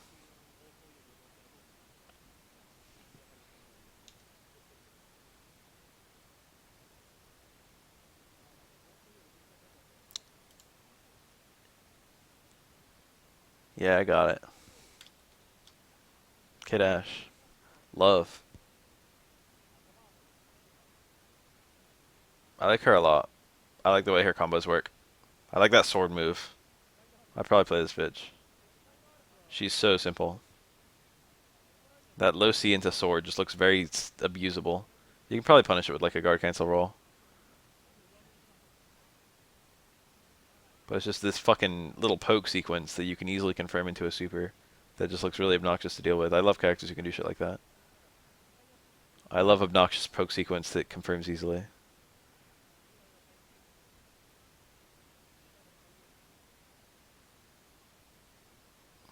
That back B is pretty interesting too. Oh, wait, didn't combo. Was it a late cancel or does it have to be the A version? I have KO 14.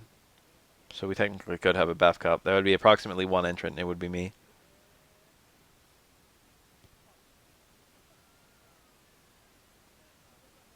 Cheeto Dust. What, the trigger? Ein Trigger? Ein Trigger is one of my favorite special moves in all fighting games. It's really cool. It's like a more elaborate version of Guile's V-Skill. It's like, what if Guile had 4 different things he can do out of V-Skill?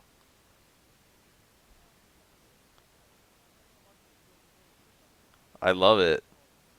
The Ein Trigger into projectile, the Ein trigger into upkick, the Ein Trigger into like the slide, like the solo Ein Trigger. Is there another thing you can do? Or is it Ein Trigger into like the jump kick, which you can cancel into the slide?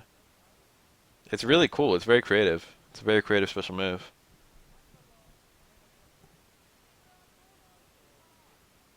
And the way you deal with each different thing that he can do, and the way that he can pick a different thing that might not be good, but it deals with the way that, you know, that you would deal with the first thing. K-Dash is a very complex and interesting character. Very well designed. He's like a well-designed complex. You know? You got characters like King or Mai who are pretty well-designed, simple characters. And then you got characters like Kula and K-Dash who are pretty well-designed, complex characters. Nako's like a lot less dumb than she used to be. I mean, she's still brainless, but she's not as dominant.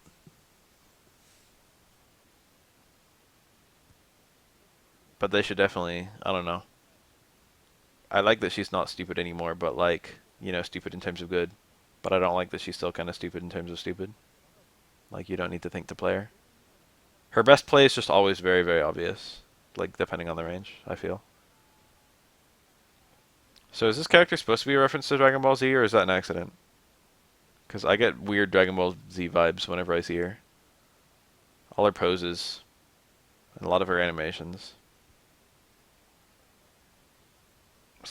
Two-word strike.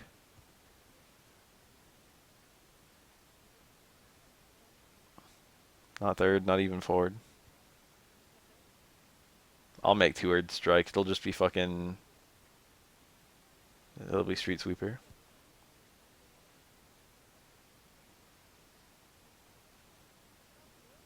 We have a juggle there, I wonder?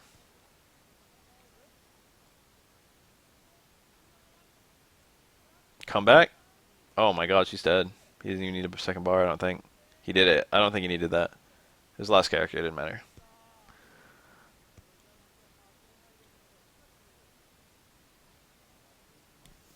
Blast Wolf! Maybe one more. Now let me just tune into this. It's NCR, KOF. That sounds kind of good. I didn't watch this live. Is that Shohei? Was he here? I can't tell who that is. I haven't seen Shohei in so long, I don't remember what he looks like. It is Shohei. Cool. I bet he won the whole thing. He's like the best KOF player.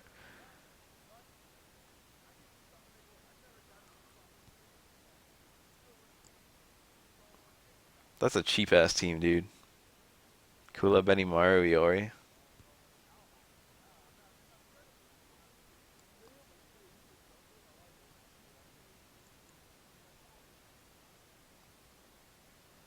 It's like not even really a spoiler at that point. It's like spoiler water's wet.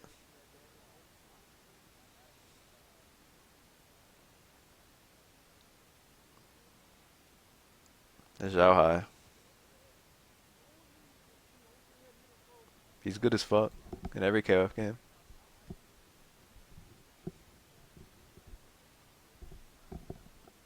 Even the fighting games where he's not the best player in the world, he's like top 5.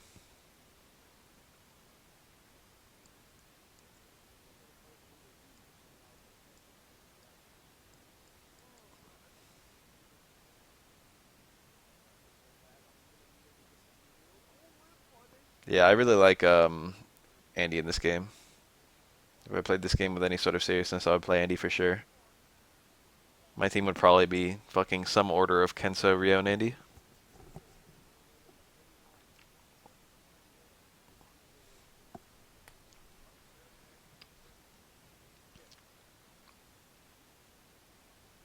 I like that fireball. I like his DP. I like his normals. I like his close C in particular. But I like the kind of pokiness of some of his normals. I like the stand D and the towards A. I really like the shoulder special. I like the sweep a lot. I like almost every part of Andy. That jump B, I think? Nah, fuck Kula. Kula's neat, but I wouldn't play her, I don't think.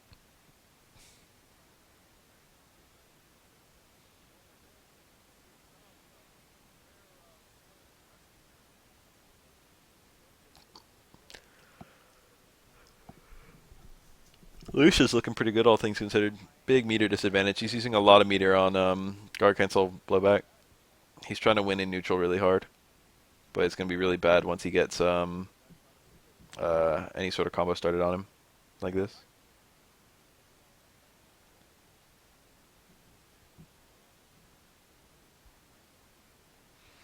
And he was really common in 13 for the first like year, and only ever as a point character. People never ran him any position but first, and then he dropped off. People just stopped using Andy after a certain point. He was like very common in Japanese arcades, and then he was like pretty common on home console, and then he just like no, that was it. Same with Robert. It was like exactly the same situation with Robert. People ran him a lot very early on as a point character. Andy and Robert were super common point characters. I think the idea is they have really good neutral, and before the opponent has any meter, they don't have great answers to fireballs, and both Andy and Robert have pretty good fireballs. But both of them don't have really great use of meter, so they're better off before meter is really a factor. I think that was the idea. Andy's combos are kind of awkward. Robert's combos are less awkward but expensive. Andy's combos were also expensive. I think Andy needed like 5 bars to kill, which is pretty bad. Most characters can kill in 4.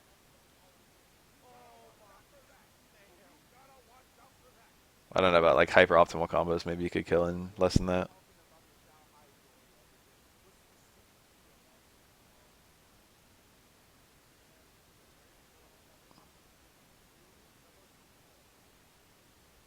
I don't remember. Now I need to go back and look. Maybe they weren't so awkward.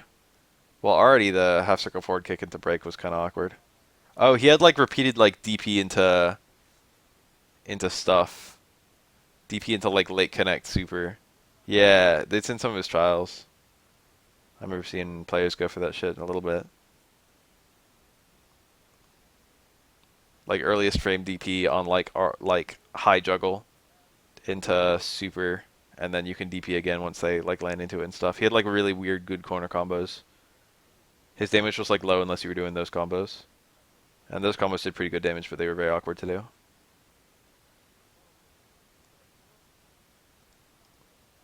That kick super where he like throws his legs at you was just kind of awkward in general. You could like loop it.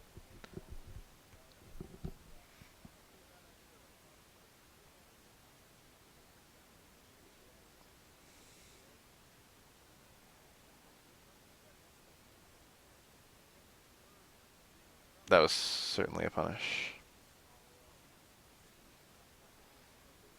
The amount of damage you get off of lights in this game is insane. You're not even the first person to say that like a second ago. We already had exactly that comment. Never ever.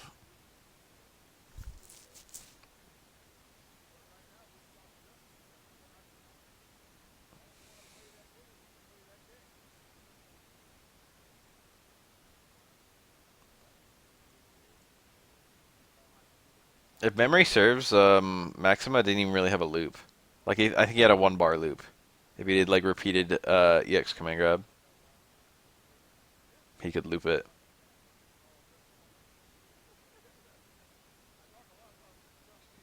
This game is great, and it's also a fairly good starting point with KOF. Hua was considered to be top tier for a really long time, but he never really had that many players, so it's hard to really say if he was that good. Hua has the cheapest combos in the game.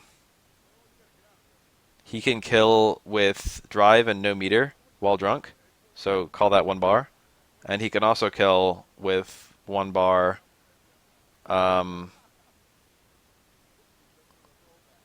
He can also kill with 1 bar without ever drinking. All he needs is full max mode. I played 13 on pad and I did most of the trials. Okay, good. I didn't do all of them, but KOF 13 has some of the hardest trials of any fighting game I've ever played. The only other really hard one I've ever done is BlazBlue. I guess Guilty Gear as well.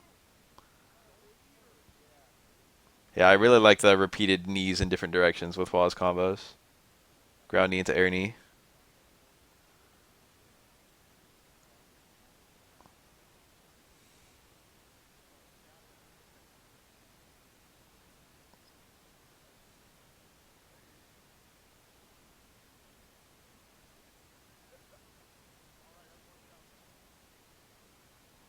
Hua had like some variation of the butt loop, didn't he? He had like a combo that repeated drive cancels that kept the opponent grounded. I forget what it was though. It was like stay in C down towards B, and then a cancel to something. But I don't remember what, but he could do it like 4 times in a row.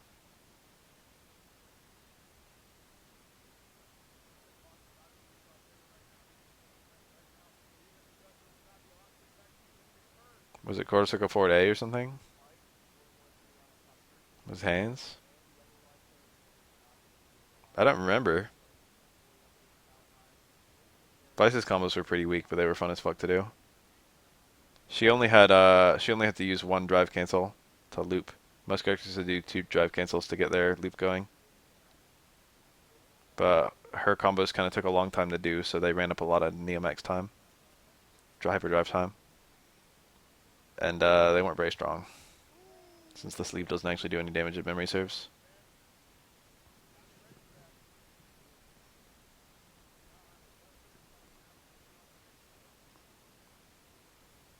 Quarter circle back A, half circle forward D, repeat, I think, with Vice. That was like the very basic loop. If you spent a bar, it got a lot better.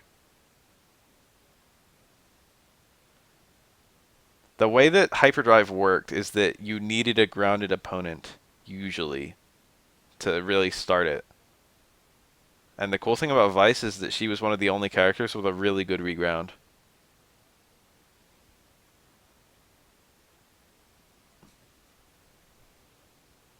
So she could turn like any hit. She could turn like a counter hit jump CD into a hyperdrive combo, which most characters either can't do at all or struggle really hard to do.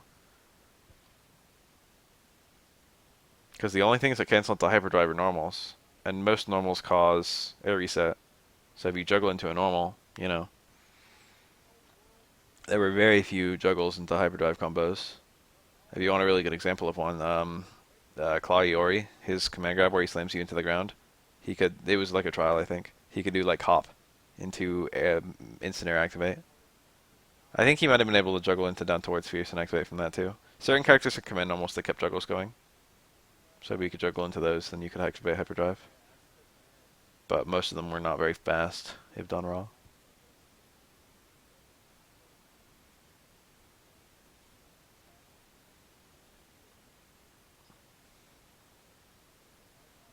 I think he really did. No kappa.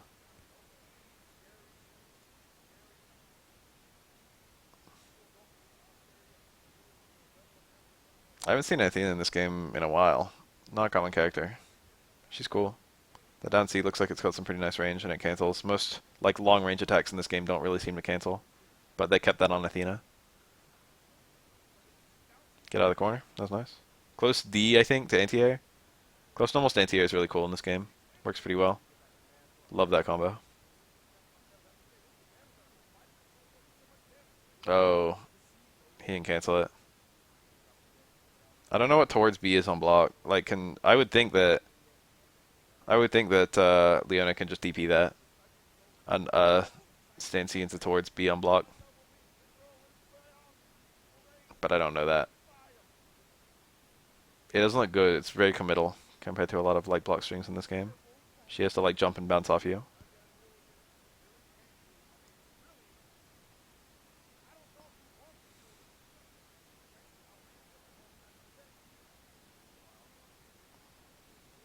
Nice roll. Very cool combo. We'll keep one bar, ends in a reset. The meter at the end is almost always worth spending, but he only had one bar when he even started that combo.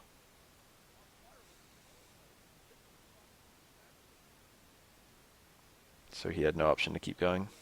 No option to spend a super. Oh, later. I'm going to bed before too long myself. Shit, it's 5 a.m. What am I even doing up? I got 4 days off in a row. I'm going to make some videos. That Sakura was just the beginning.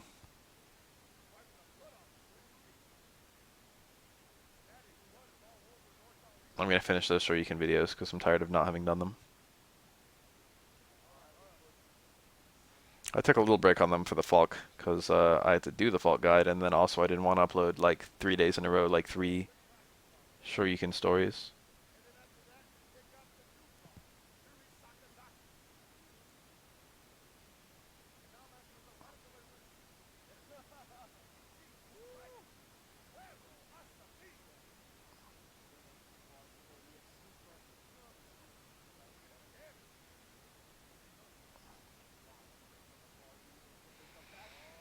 Hi. Oh, that raw activate was really bad. He definitely wanted that from some normal.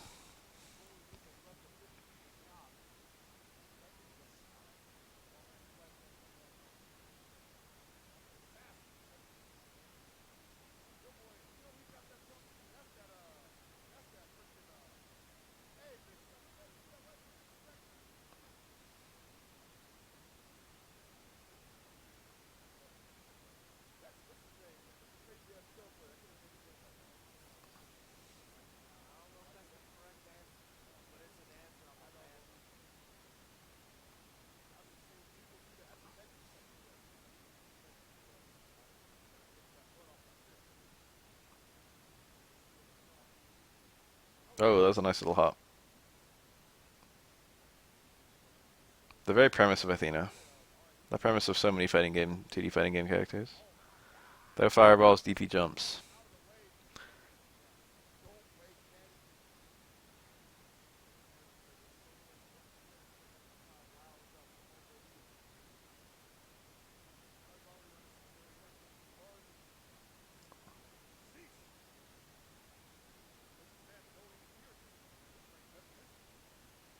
That jump CD hitbox though. I think it interacted with another normal, or else it wouldn't have hit. Yori's normals are mad good. They're like good, but also they're fair. There's a lot of thought behind all of them.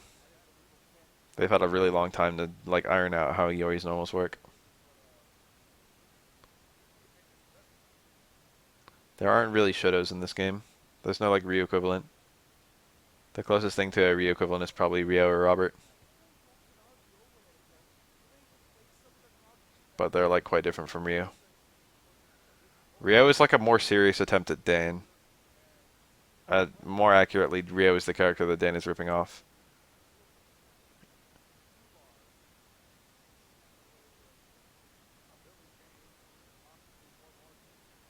And Robert just has a kind of Shoto-ish playstyle in general a little bit.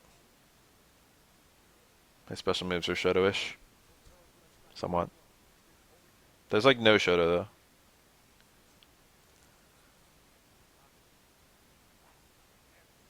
Both Iori and Kyo are quite complex.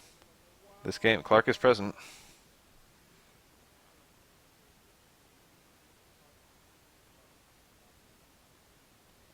Intriguing. He's not super duper complex. He's got like a one frame command grab. He's got a jump where he can kind of jump towards you. He's got like a charge move that's like a tackle. That did quite a lot of damage. Shit.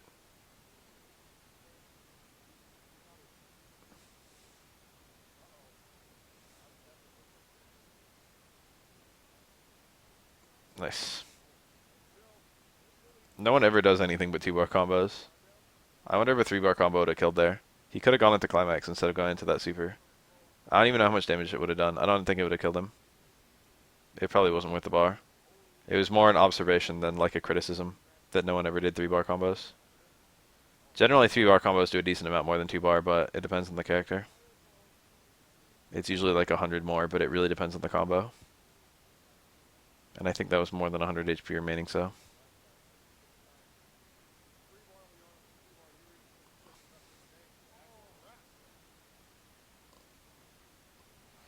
Yuri's dive kick would break Street Fighter instantly, and it's not even that broken in this game.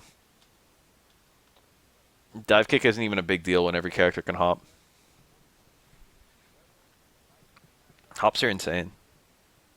Hops basically are dive kicks on every character.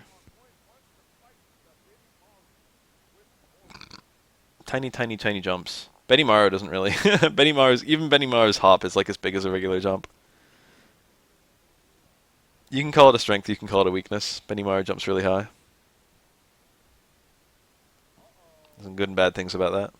I never see Yoris in this game do run in C into towards A. They always just do crouch C after a command grab.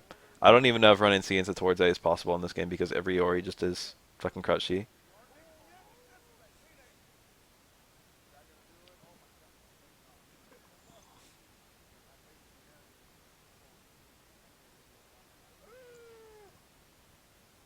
That stand easy go normal.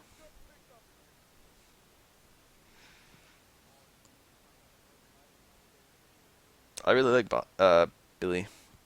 It's cool to see this character being played. I like the neutral-oriented characters a lot, but every character is kind of neutral-oriented in this game, more so than Street Fighter, I feel. In Street Fighter, you have characters who are like kind of neutral-oriented and characters who are kind of mix-up-oriented. KF is less like that. Vanilla Rufus had something that was like Rufus's dive. Vanilla Rufus is probably even better. Vanilla Rufus' dive kick wasn't even really nerfed, I don't think. It probably got a worse hitbox eventually, but it never had a great hitbox, I think. It's more about the speed and the fact that he can do it like anywhere. Rufus's dive kick was dumb as fuck for the entirety of Street Fighter 4, but he's like a fair character because of other weaknesses.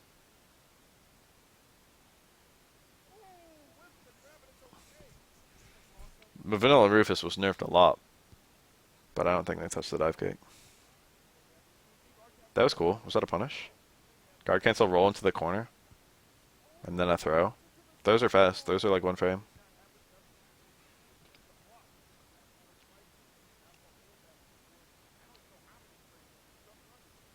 The idea with a lot of strings, like let's say normal into command normal, they'll be like safe, and they'll also confirm a max mode or a super or something like that.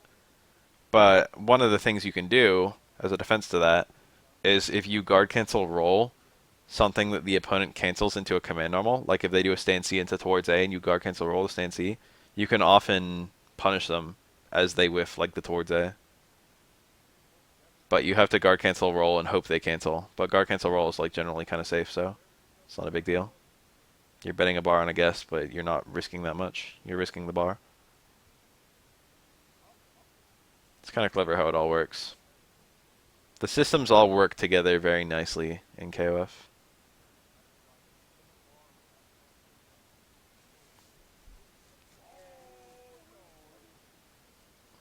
Because they've been ironing it out for a very long time. Oh.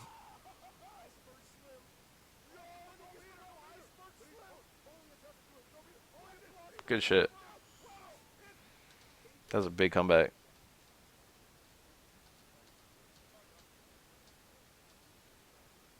On hell. And then a bunch of boring ass top tiers.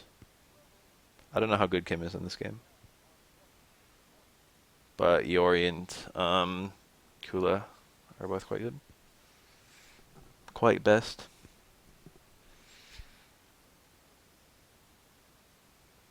On hell.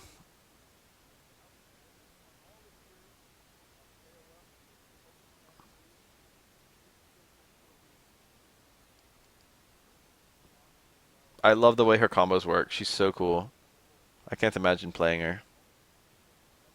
But the way all of her normals just fit together. Look at this. What did she even just do there? This character's nonsense. She's like a grappler too, right? She's got a command grab somewhere in the miss.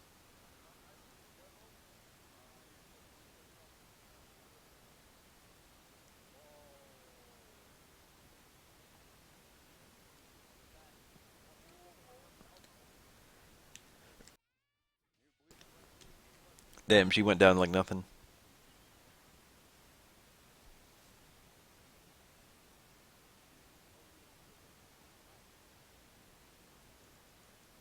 Kula Cutela.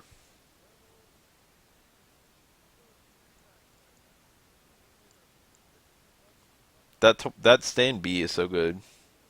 It's like one of the best stand Bs in the game, in a game where stand Bs are insane.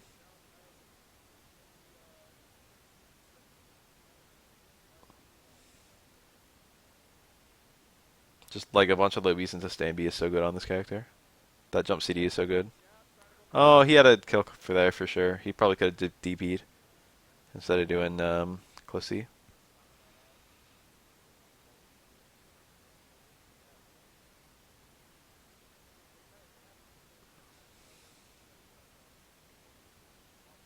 Close air normals are mad good. Really nice range in all directions. Oh, this is a really awful position, isn't it? Look at this. Oh, he hit high, so he couldn't combo on the ground.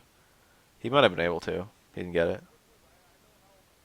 It was like right around the range where it was hard, but maybe still possible. The sneaky little cross. That was a good DP motion, actually. That was a really nice DP to pull out there.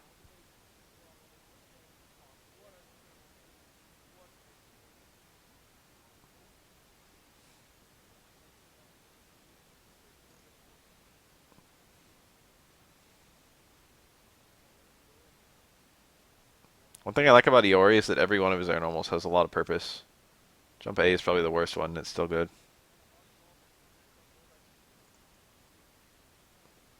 Jump light kick is such a good air to air. Or like an anti-air if you do it like just jumping upward. Jump C has a nice recessed hitbox, and jump D has a nice big like downward hitbox. They're both pretty good air airs in their own right, I guess. Um, no. I've like seen a little bit of footage. I saw Persona Entertainment doing some videos for like combos for them.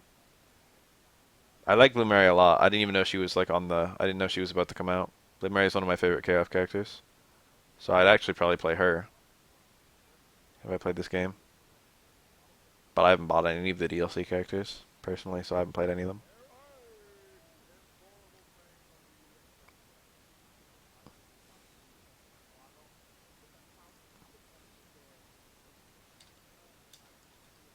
Well,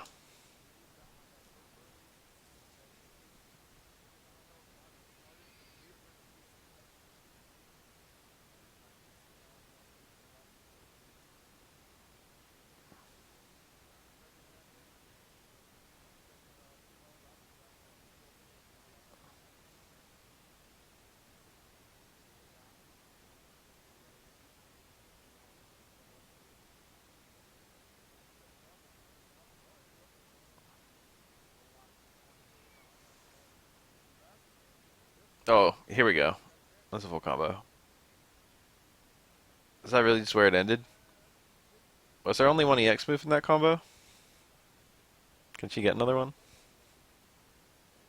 Almost all max mode combos have two EX moves. It's really weird to see one with only one. If that was indeed only one. Yeah, it's good to secure the kill in this game because you get a lot of health back.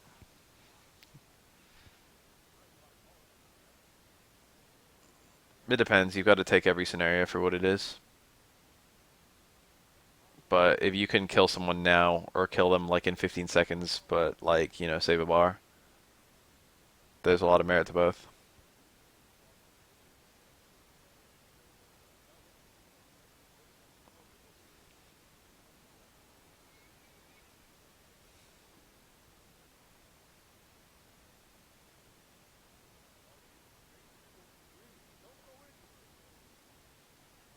The way that maximum combos work is really cool.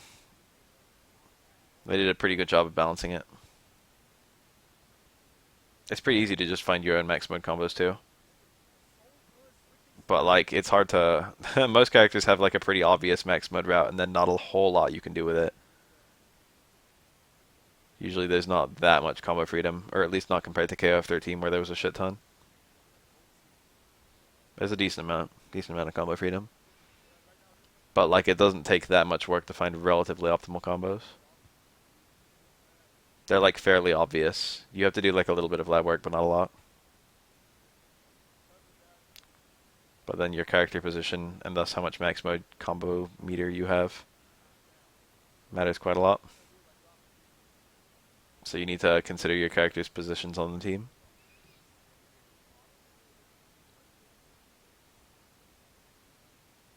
Nice blocking. It's so scary when you always jumping on your head over and over. Because he's got a nice ass cross up. And like a lot of blocks on all his air attacks. Shoutouts to Kyo Jump 2C. The king of air block stun. Allow me to use my Jump 2C to cover my following jump so that I can get another Jump 2C. Kyo dot fucking MOV. Kyo dot MP4.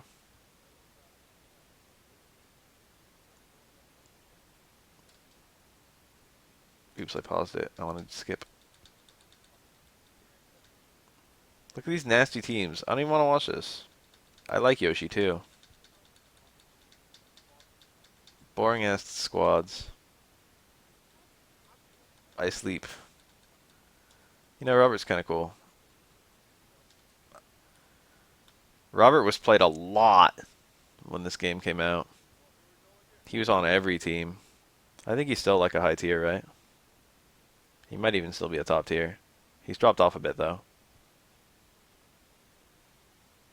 He was like borderline #1 for a long time.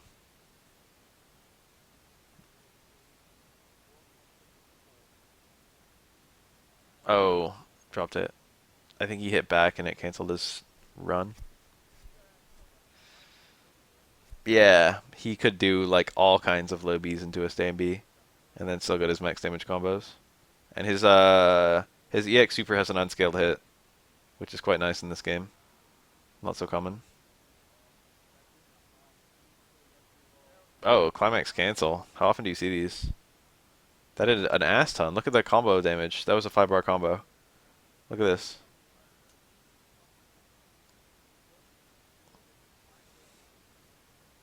Or was it 4-bar? Okay, it was 4-bar. There's no max mode anywhere. Level 1 canceled to level 3. So what was the exact damage on that? Look at that, all that health. I feel like Robert might not have 1,000 health. But I don't remember how much he has. It might be like 950.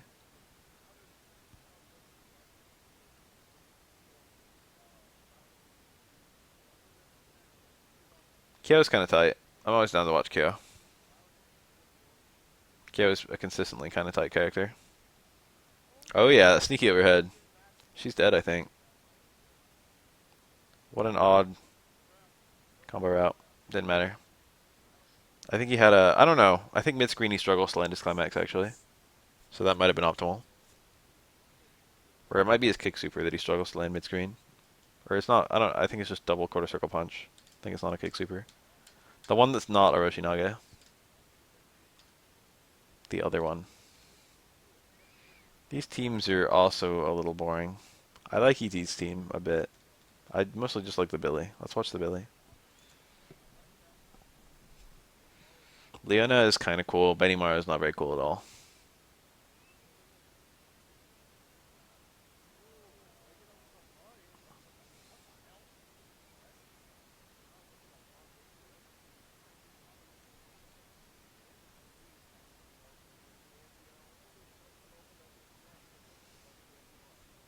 Missed the low C at the end. There's like nothing to do there. There's like a super or a low C. There's no like knockdown ender. There's only reset ender.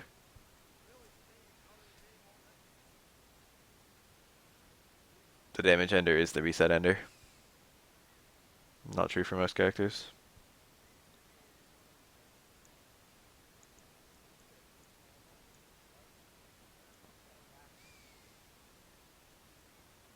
Was that DP? Was that Crouch Fierce? They traded, so it probably wasn't DP.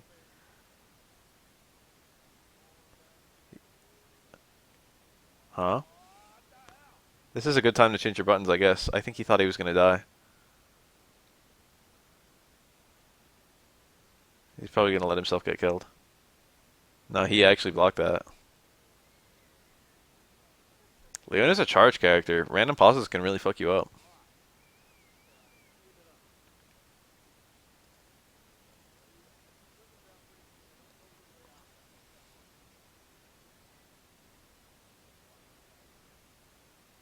I can throw you all off.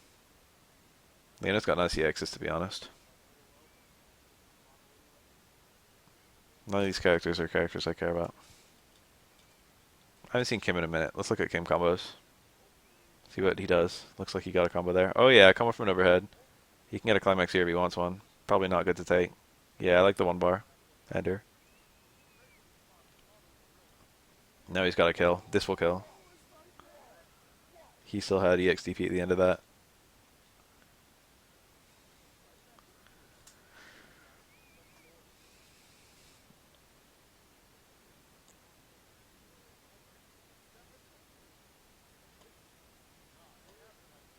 That jump D is like the best air normal in the whole game, dude. It's not, but it's good. It's a cross up and it goes super far out and it goes decently far down. And it works nicely with his giant jump. With his very high jump. Because he can like hop over crouching characters like nothing. And then that cross up has a nice ass hitbox there. I don't know if he can hop over standing characters.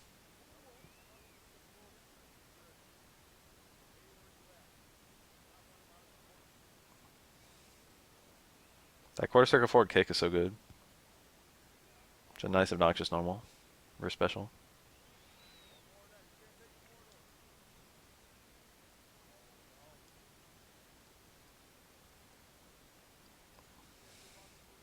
Benny has a pretty cool design, I guess. Gameplay wise.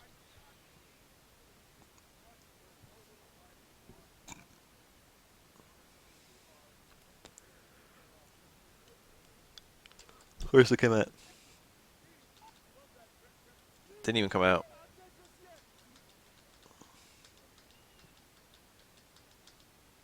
I guess I like Louis' just team a lot. I'll check this out. I love Andy.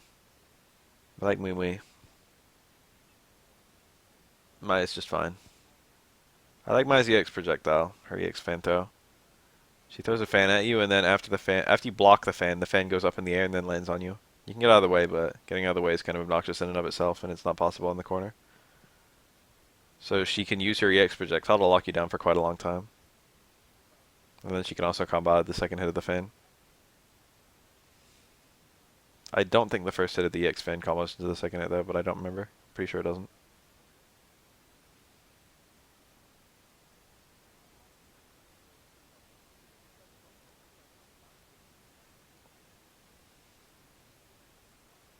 And he's fucking, I don't know what it is, down C or something. He's got something where he can like cancel jumps early. He can do like little hoppy jumps. I mean, obviously he can already hop, but like you can do like a full jump and then cancel it. You might even be able to do it during hops, but I don't know if it significantly alters your jump momentum, jump height, jump distance, all those things. Anti-air low D. His low D is like maybe the best low D in the game. I don't know if I go that far. There's probably a lot of them I'm not really considering. But it's like a third strike Chun-Li sweep, but safer. Comes out real fast, has a decent anti-air hitbox, considering it's a fucking sweep. Knocks over. Pretty sure it cancels too. A lot of sweeps in this game cancel. Not an uncommon thing. Is it? I don't know how common it is. Cancelable sweeps are rare as fucking Street Fighter. There like aren't really any.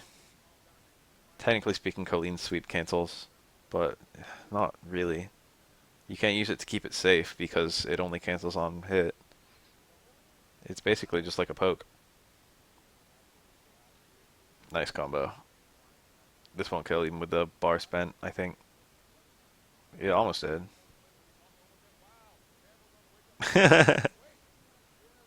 Scary buttons.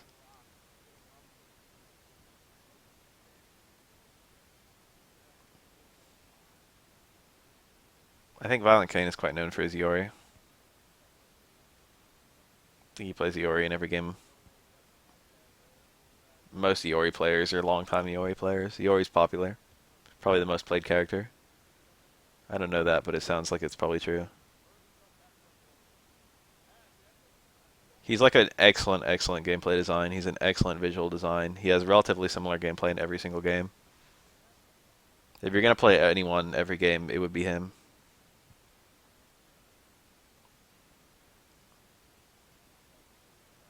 For Kyo, and to a lesser degree for Iori, but definitely for Kyo. Much smaller degree for Iori. For Kyo, they've come up with like two completely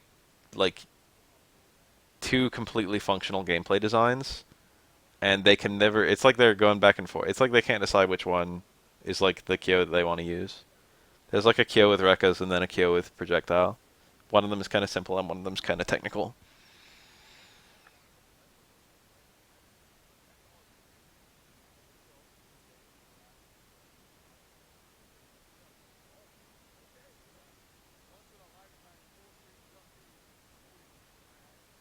So this is the climax. This will kill. He dead.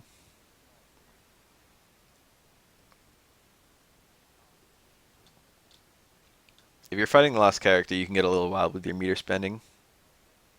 So that's usually where you see the really fancy strong combos, the 5-bar shit. It's last round. Or, you know, whatever round it has you fighting last character. That could be round 3. Maybe you're doing well.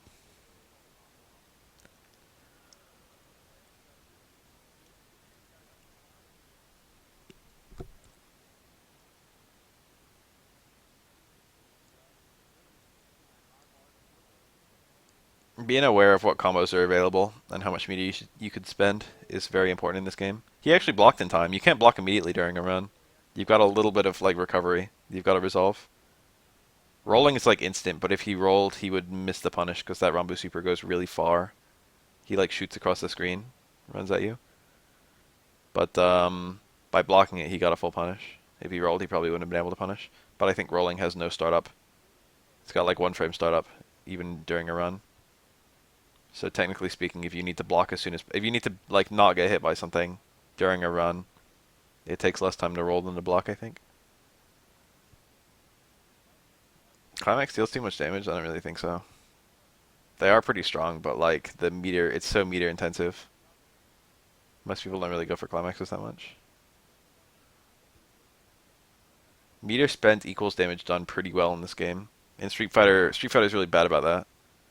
Street Fighter, oftentimes you get really, really diminishing returns. This game, you actually get like, you know, however much meter you spend, if you're doing the right combos, you usually get a decent reward for it. People still tend to prefer the 2-bar combos though, because if you do like a 4-bar combo, you're not going to have enough meter for a 2-bar combo.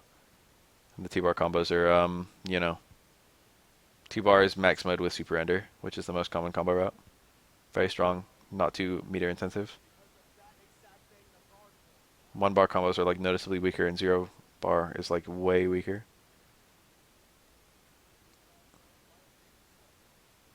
A new character with Kyo, other playstyle, or bring a Kyo clone to have both. In KF13, they had Kyo and DX Kyo, so they just had like one of each.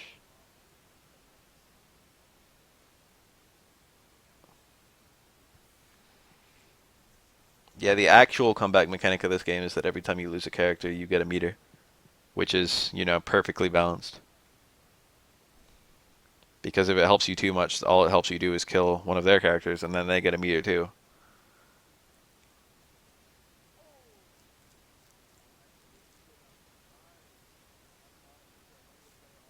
That combo is really cool. Oh, he did the double. That's neat. I love that combo. The double first Rekka. There's no projectile Kyo in this game. They went with the Rekka one.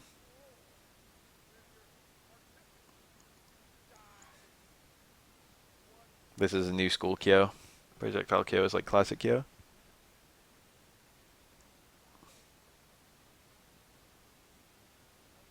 If you're in a winning position, you usually don't go for combos like that. Unless it's final character. You'd rather save your meter.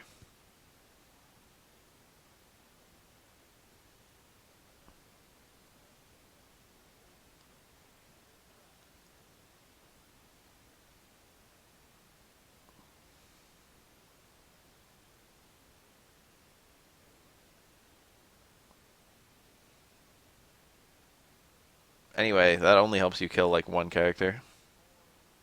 Like a climax combo is strong, but if we're talking like, you know, a 4-bar combo, max mode into climax is only 3 actually. But max mode into climax does like 600.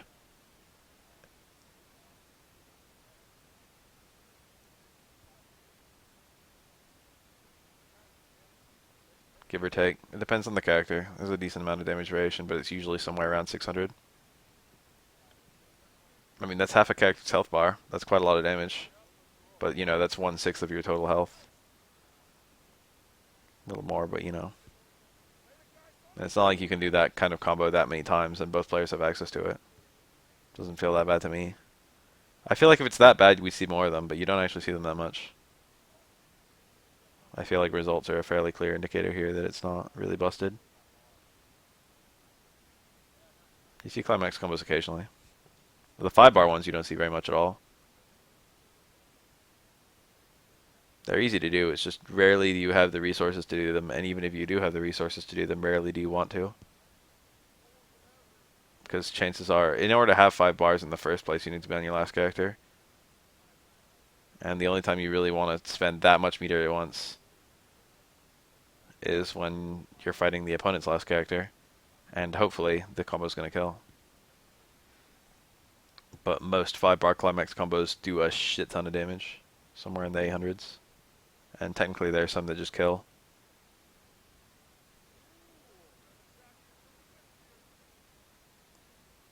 I love the whiffed CD, the CD Kara to space.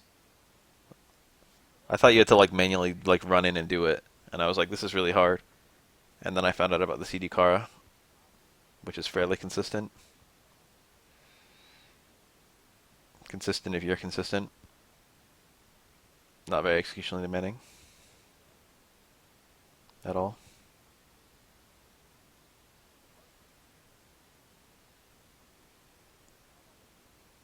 I like this Kyo more than the other one. The other one is easier to play, but he's not as technically interesting. He's more fundamental. The way the Rekkas work to use as like a in neutral is kind of cool. The guard point, or like the fucking destroying projectiles or shit like that. And then it's kind of like a change of direction. You can like turn it into an overhead. You can't turn it into a low, but you can turn it into an overhead. And the overhead is also, the overhead route is like good for juggling if they're in the corner. I think it's not great mid-screen.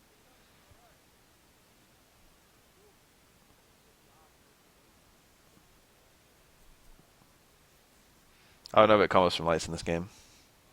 You probably have better things from lights anyway.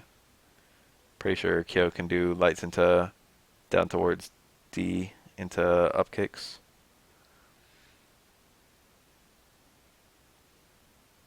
This is the Kyo with red kick. The overhead kick where he jumps at you. I like the other Kyo's reverse DP kick more than I like that red kick.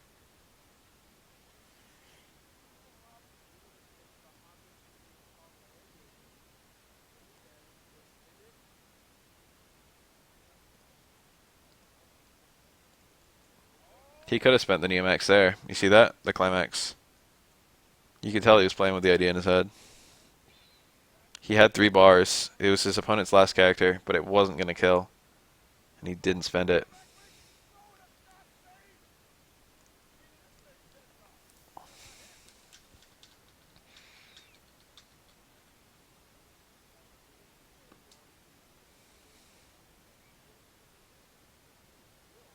This guy's got Asamiya in his name. He must be an Athena fanboy.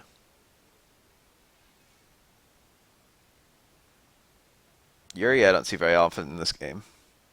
She was like an interesting anchor in 13. I don't think butt is still in the game. I mean, butt is still in the game, but butt loops aren't. Which was one of her nice features. She had like a 2-bar kill combo, which was pretty useful in 13. She still got like a good ass demon flip and dive kick abuse in this game. It's not like she's bad, but one of her nicer features is gone.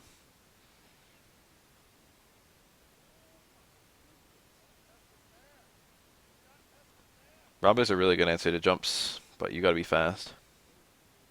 It's also kind of expensive. Like, look at the meters. He's like half a bar versus like basically 2 bars.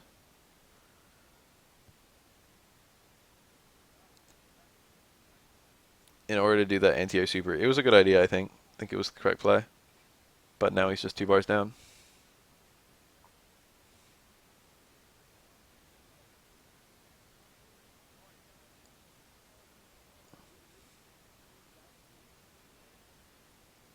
Press 1 if you want to get hit repeatedly by Yuri's ass. Oh, no conversion. I think if you hit the button sooner it would have worked. I think he was low enough. That stand B is a nice ass fucking stand B right there. He could have spent the bar and chose not to. Not a bad idea.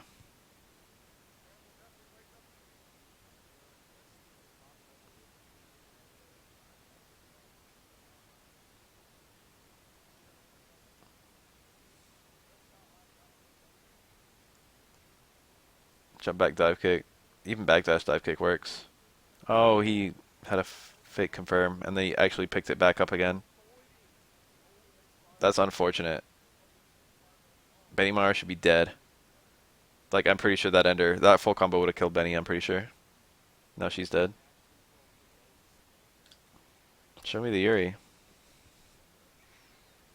Xiaohai's too good. I want to see the fucking meme characters, but Xiaohai's team is top tier as fuck. And also Xiaohai is good as fuck.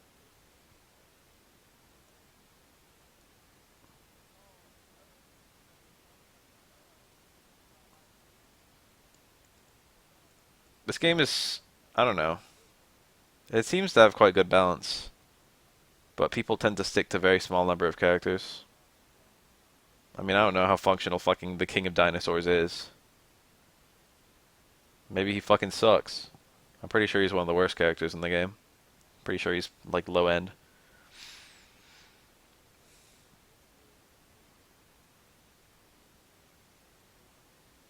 That's like every KOF game. Not every, but like a lot of them have really good balance and people still only play like 5, 10 characters.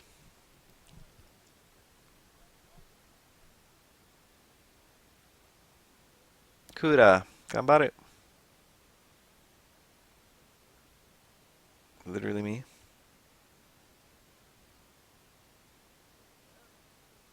I wonder if time has passed or if Kula's still fucking 14 or whatever. She's still tiny. Poof. Alright, I need to know. Is level 1 super into level 1 super stronger, or is level 2 super stronger?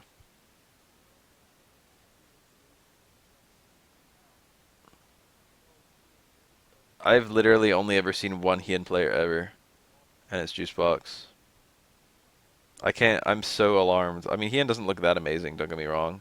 His corner, his projectile, he's got some like interesting projectile abuse in the corner with that little spin, both on hit and block. Um, but like he doesn't look amazing. But like I can't like even with how not amazing he seems to be, like no one plays him at all.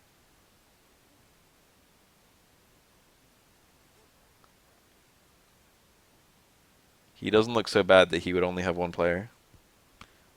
Is he a new character? I'm pretty sure he is, right? Is he brand new? Maybe people don't want to play him because he's brand new. He's a little menacing, isn't he? He's like a little scary. He feels like he's a villain, but he hasn't revealed himself yet. It feels like he's like very polite, but he's hiding something kind of scary. They did a good job creating that image.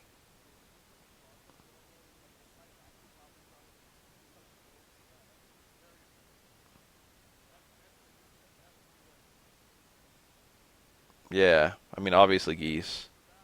Obviously, he's got some geese-ish moves and some other, I think, some Rugal-ish moves.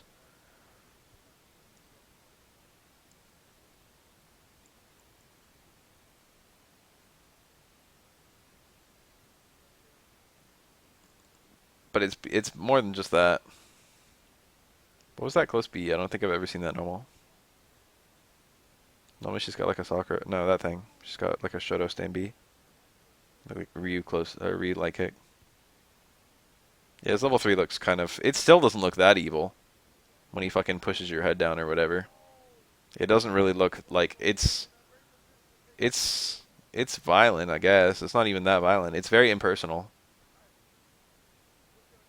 He's got a lot of very impersonal attacks. That's what I like about him. It looks like he's evil, but like he's not evil for the sake of being evil. He looks like he's like the all business kind of evil. Like he wouldn't just fuck someone up to fuck them up. But he wouldn't care. He wouldn't mind if he was told to fuck someone up, you know? All his dialogue in game indicates that he's super duper polite.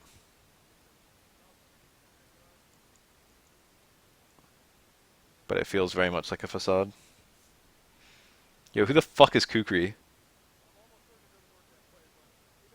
Not only is Kukri like uh rude as fuck to every single character, but he's like kind of trashy in his rude as fuckness.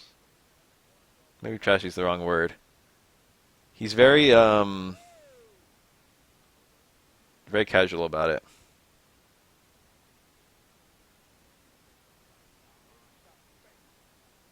That's still not quite what I want to get to. It's still not quite what I'm trying to say. He's very crude. Like it's not enough that he's being rude to people, but like also he's like very, you know, unsophisticated about it.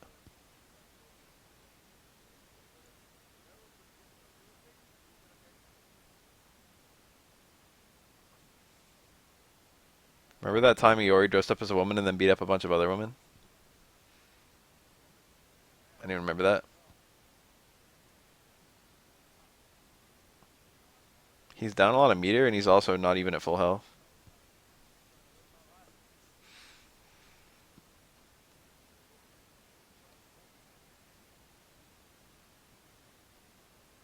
Meter matters quite a lot in this game.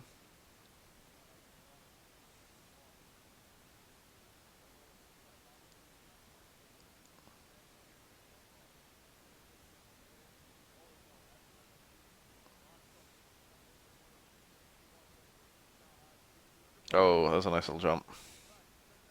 Low risk. He got like a jump in. He got a block jump in if Iori didn't do anything, and if Iori did something, if Iori did that DP, he got a punish on it.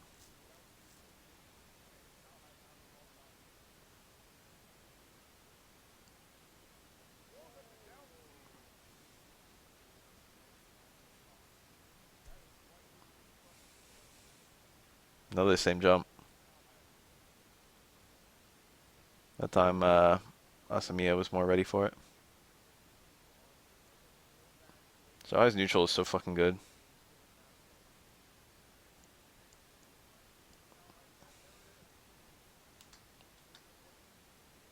This is actually a good ass set.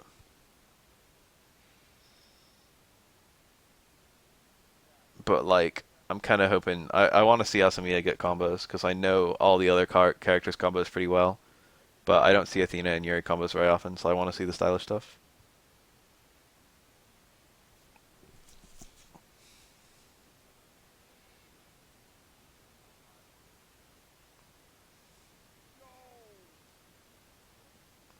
Isn't that like some all-female fighting game being worked on? Is that that? Is that the new KOF game? Gals Fighter. Something or other. When's that coming out?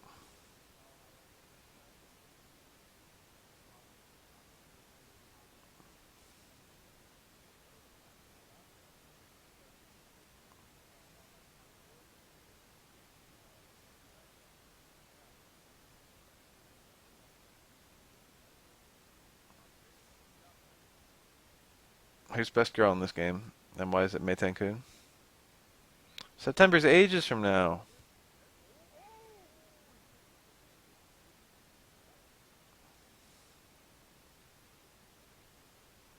That was a nice whiff punish. You got a lot of damage for that.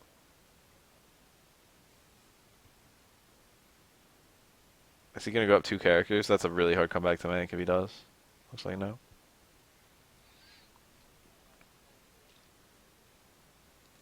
Luong. She's alright. She's got the nicest titties in the game anyway. Maybe. They're up there. Alice's titties are kind of nice.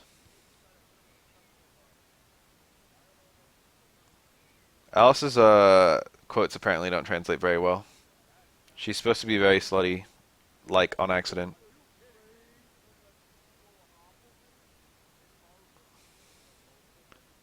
Angel maybe has best titties. Mai has nice titties. Yuri doesn't have best anything. Yuri has best smile. I don't even know if Yuri has best smile. Athena's got a pretty nice smile too.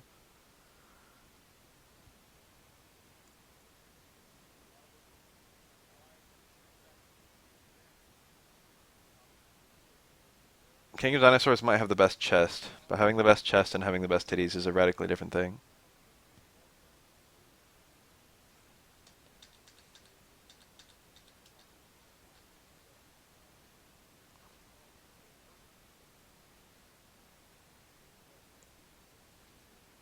Shit, too far.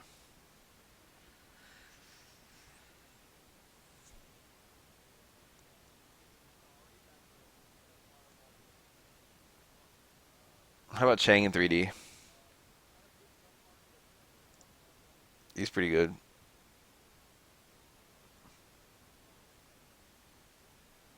Reminder that Mai has fully rendered nipples.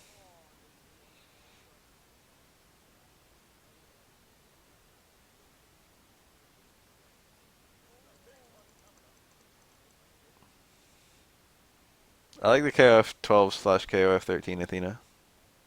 Bring that back. She looked a lot cuter when they did that. I don't see that super very often. Usually they do the other super, the fireball one. I think that does more damage in that kind of context.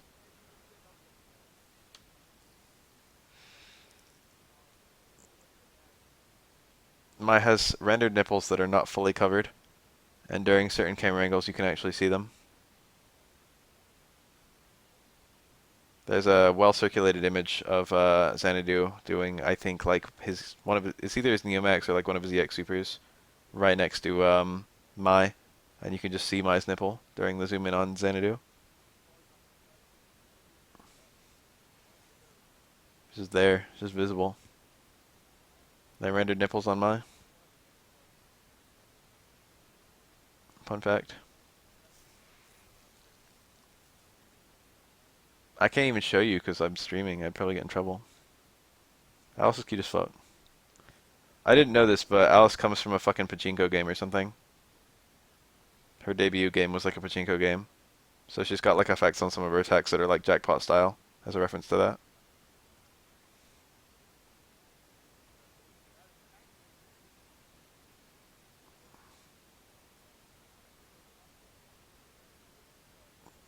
They did draw Aura's penis. Maybe. I love the way CDs work in this game. I love that wall bounce. That's really cool.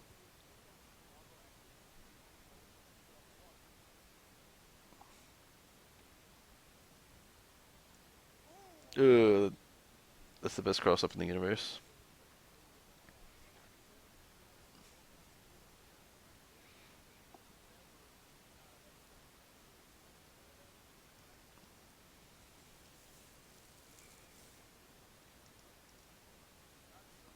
Pretty sure that standee is an actual low crush. And if it's spaced, you can combo out of it, I think. That one. That looked like a well-spaced one, but he got hit out of it. That wreck is mad good. On either the first or the second hit, you can cancel to a hop back, which makes it very safe. Best boy and K-Dash. K-Dash is just fine. I think he can kill here. He might not even need to spend the bar. Never mind. but it's going to be hard to win because he's still got, he has to kill Iori without taking that much damage and fast, which he actually did. That was fast and he didn't take much damage. He's actually in a good position to win. He's like at a very, very slight disadvantage. But this is like almost like even.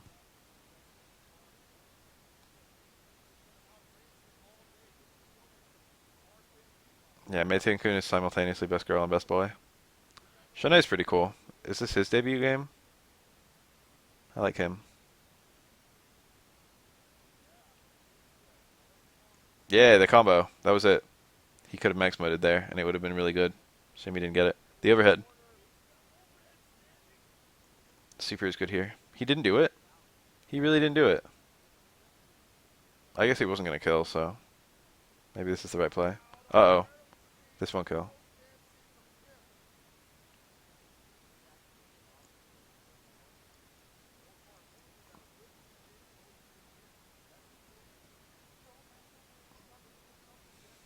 Nice. Jump B. Air lights have super good hitboxes. So it's like you can have like the jump heavies, which, I mean, they usually have good hitboxes too, but the jump lights come out so much faster. Way less startup on the jump lights than the jump heavies. And they have similar range. Like jump lights go usually as far as jump heavies do, especially jump Bs. I really like that about KOF.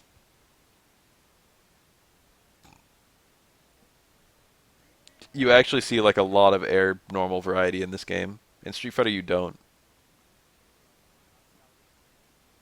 As Sakura, I do jump hard kick. And then if I want to cross up, sometimes I do jump like medium kick.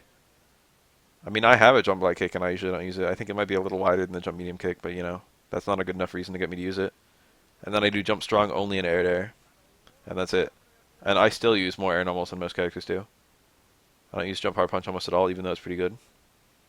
I don't use jump light punch at all. And I generally don't use jump light kick at all. What if I'm Guile, dude? What does Guile use? He uses jump light kick and jump heavy kick, and that's it. Third strike is generally worse, actually. It depends on your character. 12 uses all of his air normals for the most part. But most characters only use like jump heavy kick or jump medium kick. That's like usually it. All Street Fighters are like that.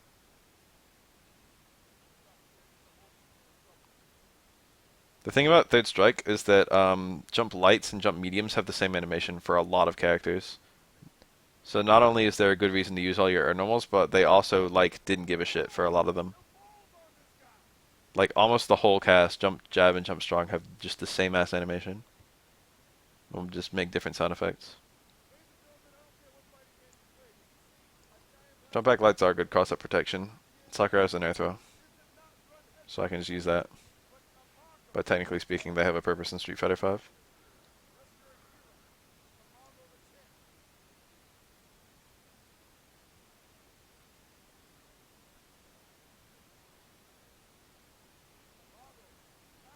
Jump jab for Guile is good anti-cross up.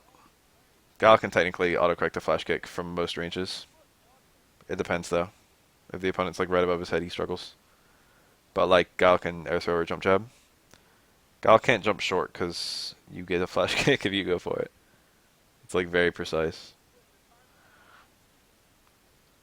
Air throw is like the best thing you could ever ask for though. If you have an air throw, you basically don't even use jump lights in that context. Because air throw just does everything better. You have less frame of a disadvantage when you land it, you do dramatically more damage, and it also has a higher success rate because air throws are fast as fuck. Jump light kick are sometimes instant overheads in this game, because in Street Fighter V I can't really think of any that are like that. Well, not any, there's some. There aren't that many instant overheads in Street Fighter V in general. It's like probably 10 in the game, maybe a little bit more. Look at that standee to go over the projectile, that was kind of cool. It probably depends on the character. I haven't tested most of them. Abigail. I like made a video of all of them, but it was before Abigail was even added to the game.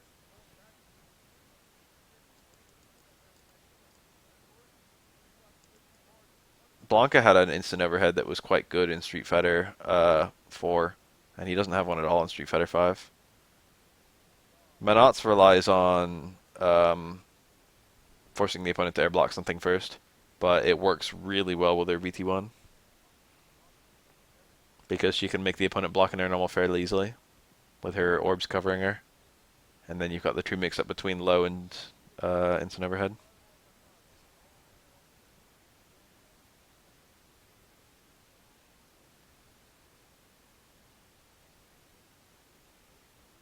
And it's a true mix-up.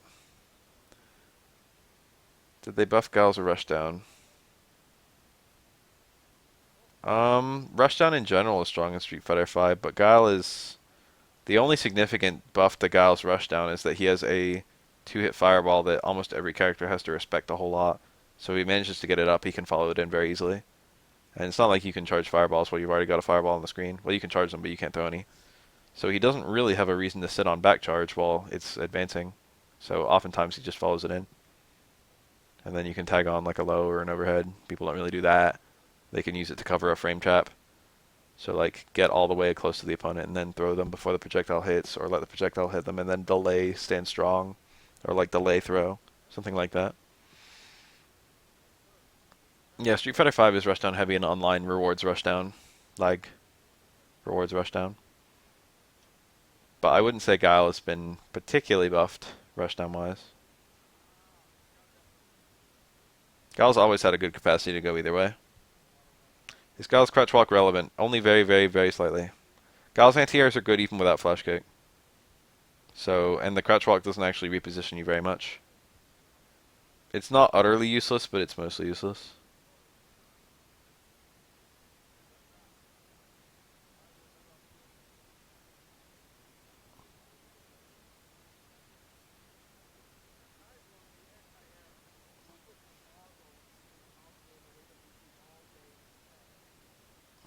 If Guile walked a little faster, it might be okay. But, like, usually that's not even a thing.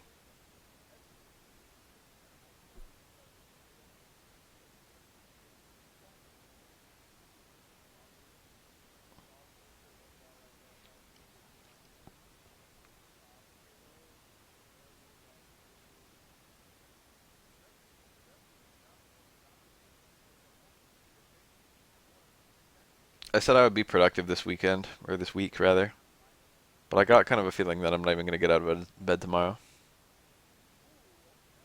Not trying to sound depressed or anything. But just, after the week I've had. It wasn't even hard. I just, I just want a day to cool off. I want to be comfy.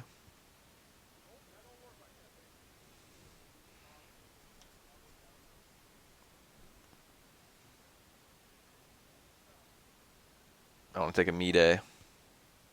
Do nothing. And revel in it.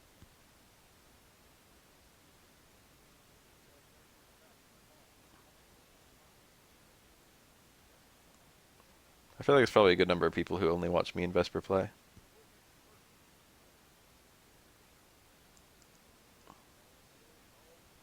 I should play Vesper. We should have an exhibition match. That'd be kind of fun, wouldn't it?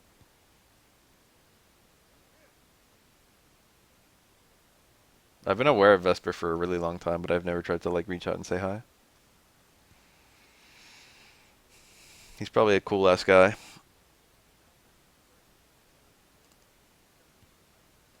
My brother from another mother, perhaps. Who's he playing right now?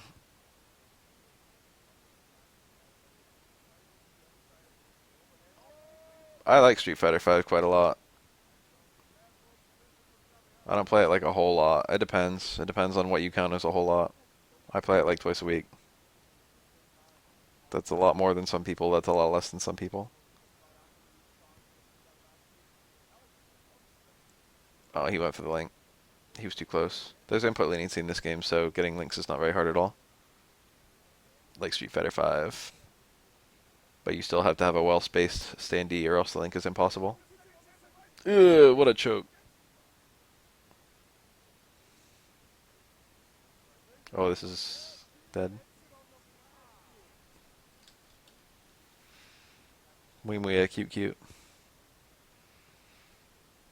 Lead Yuri. What's this? Whole team's backwards. He wants that dive kick to fight Mai. I can see that.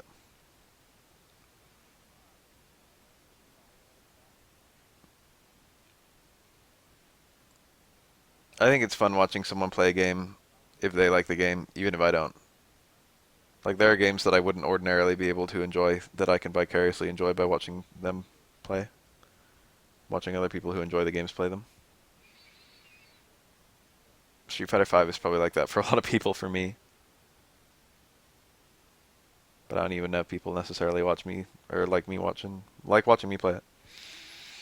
That Street Fighter V SRK staff tournament that got a decent number of views and a decent number of likes. People seem to watch that. They probably thought I was going to be doing commentary for it, but there I was playing. I was in it. I was the finalist.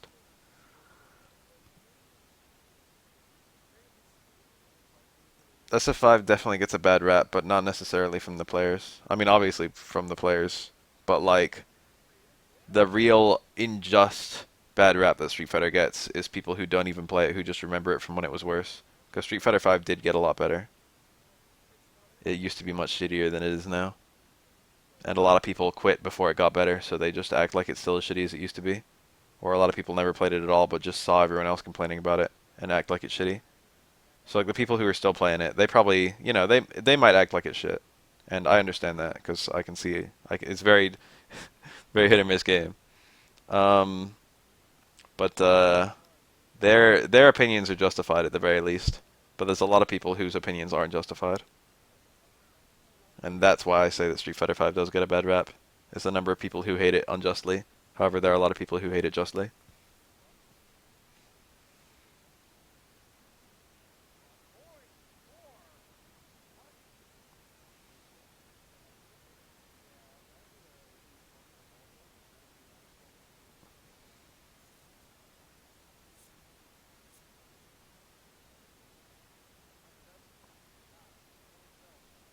Someday someone's going to compile all my opinions in one big video and call it Beth's opinions.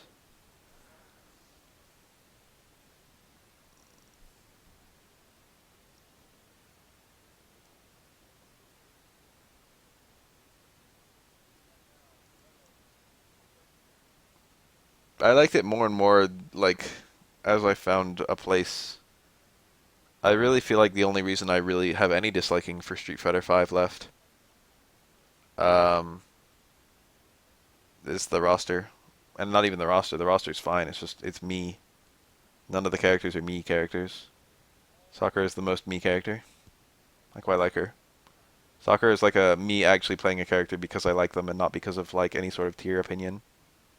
I just really like Sakura. She's fun to play.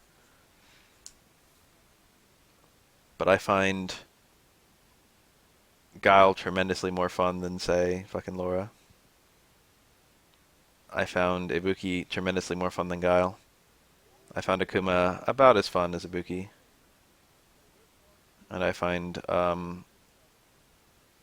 Sakura more fun than both of them. And the game has basically improved a lot for me with each character swap.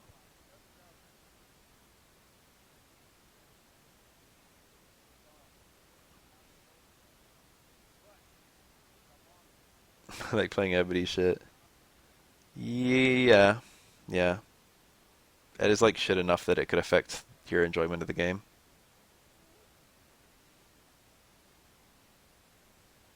It's like good enough that he can win, but you have to genuinely be better than your opponent.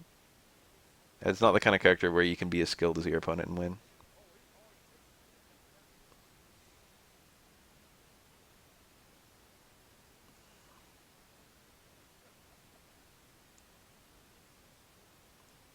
The thing about both Street Fighter 4 and Street Fighter 5 is there's a lot of things about the systems that I don't like at all. That I don't like nearly as much as Street Fighter 3. And I've kind of conceded that I will never like them as much as like Street Fighter 3 engine-wise. So whenever I say I like Street Fighter 4, I like Street Fighter 5, I've always got like a little concession that I'm not voicing that's like I like them as much as I think the Capcom like I like what they're doing and I don't think that like the things that I would truly like would ever happen. So like what they're doing is as close as I'll ever get to like what they're doing right now is as close as they'll ever get to what I want them to do. And I like that, but it's like a pretend. It's a finger quotes like. Every time I say I like Street Fighter 4 and I like Street Fighter 5, it's a finger quotes like. I mean, I do genuinely like them, but you know, it's just like if I were designing a game, I wouldn't make either of them. There are some things where I can really acknowledge the good design, but also like it fails on a level that's not balance. The balance is really good.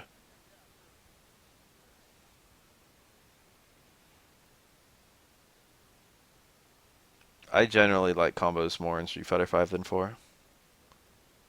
Doing them. The combo variety in 4 is much better. So the ability to combo is much better in 4 than 5.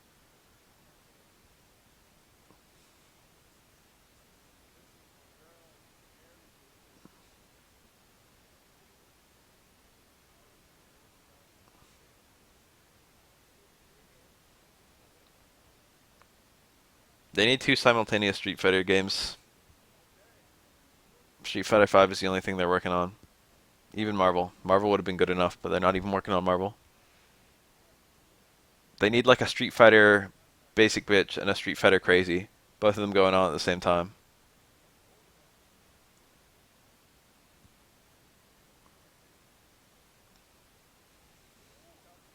Oh, does that work? He did like an instant air DM flip command grab. You can juggle into that, but that didn't look possible from the setup he was going for. This is a ton of damage. This is a huge lead he's sitting on now. That didn't even trade. CVS3 would be just fine. I would very much like that. Street Fighter 4 Omega is... it's fine. I mean, I like Omega a lot, but I don't know if... Well, yeah, I guess that is what I'm talking about, isn't it? We don't really know about the balance of that game. We just know that all the things that are normally possible. They could even do it with the same engine, to be honest. I would be okay with that. Imagine if Street Fighter 5 had like a Street Fighter 5 Omega that was going on at the same time. It was just 2 in 1. And they didn't really try to balance the Omega. They just made it like so you could do cool things. What if there was like a Street Fighter 5 and also a Street Fighter 5 Mysterious mod made by the same people? That was cool.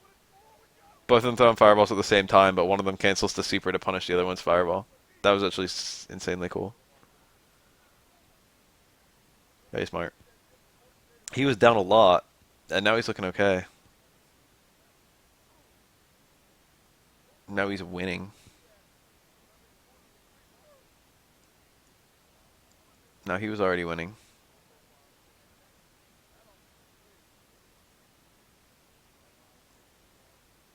Nice.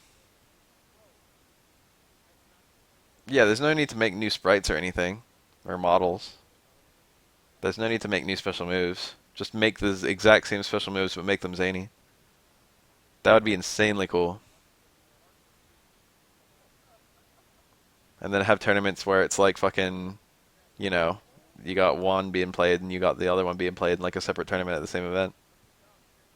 I wish Street Fighter Omega was like that. I wish they did that. I wish we had simultaneous Street Fighter 4 tournaments. I feel like I could make Omega mode in Street Fighter 4 popular if I wanted to. If I just made a bunch of B&B videos for it and then like did a revival for it. My YouTube channel is big enough that I could generate some interest.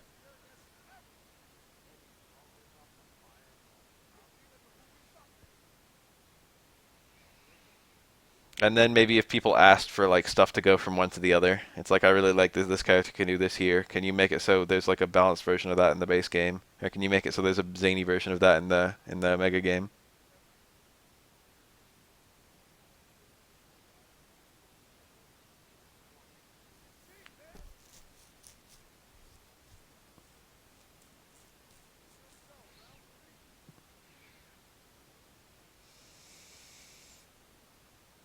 I've been sitting on a introduction to Omega mode video for a long fucking time. I don't know, it's a lot of work. It's like 45 characters. And I don't think I could do an Omega combo video for all of them. I could do it for most of them. Probably like 9/10 of them. But some of them would be fully outside my territory.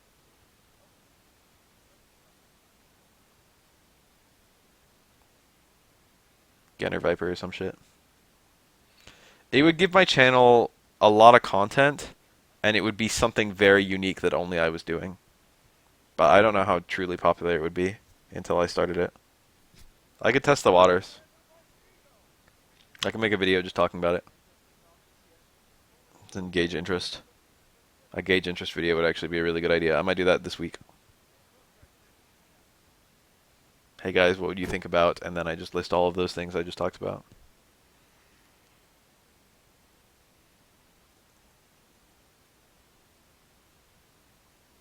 Hey guys, Street Fighter 4 Omega was my white whale. I didn't look at that many characters in Omega. I liked Guy quite a lot. I liked Elena quite a lot. I liked Adon quite a lot. Makoto was cool. Fei Long was cool. Ken and Kami were both really sick. Those are all the characters I really liked off the top of my head. DiCaprio was just fine.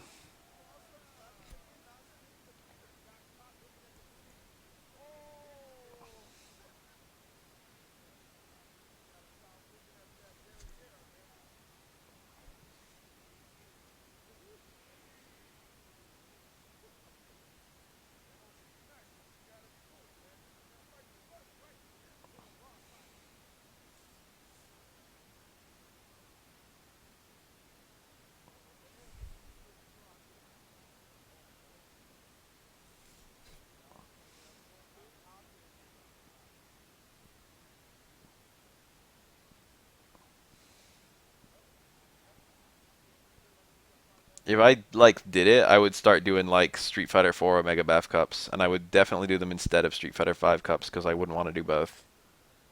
So it would kind of be the end of Street Fighter 5 Bath Cups if I started doing them, at least for a while.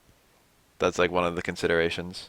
And also, I don't want to split the already very shaky Street Fighter 4 revival community because I would have like a, already they're barely trying to hang on with regular ass Ultra. If I bring Omega into the mix, that's like, that's maybe too much for some people.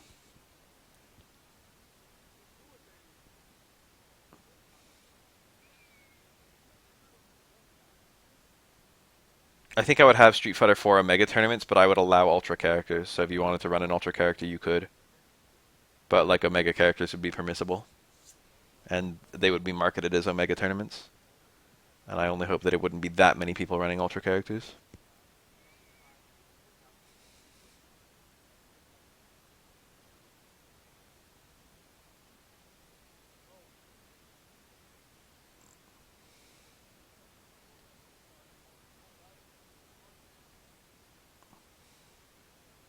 Vanilla characters, no, it would only be Omega and Ultra. Vanilla would just, it's stupid. Or like Super Kami or fucking Aeon. All that does is invite in, most characters, Ultra was their best version. All that does is invite the really cheap, stupid characters. Omega characters aren't that strong. A lot of people think that Omega characters just destroy Ultra characters, but that's really not true. There's a good chance that if I allowed, like, all versions, that it would just turn into fucking Sagat.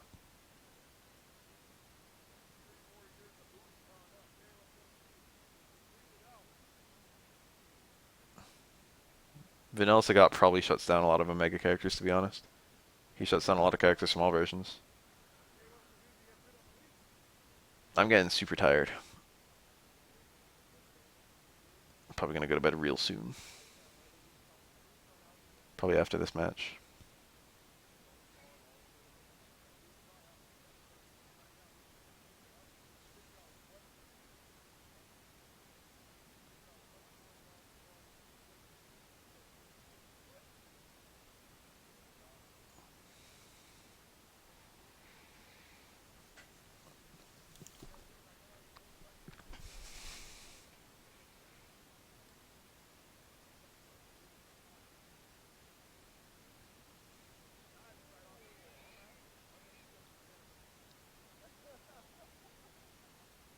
Trade DP into Ultra is actually on every version of Sagat.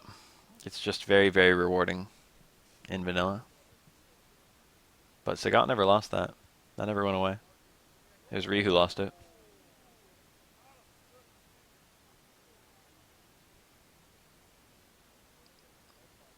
You know what's kind of funny is in Super, it was kind of like a little gag at the time. You probably wouldn't realize now, but when they added Dan Ultra 2, they gave trade DP into Ultra to Dan.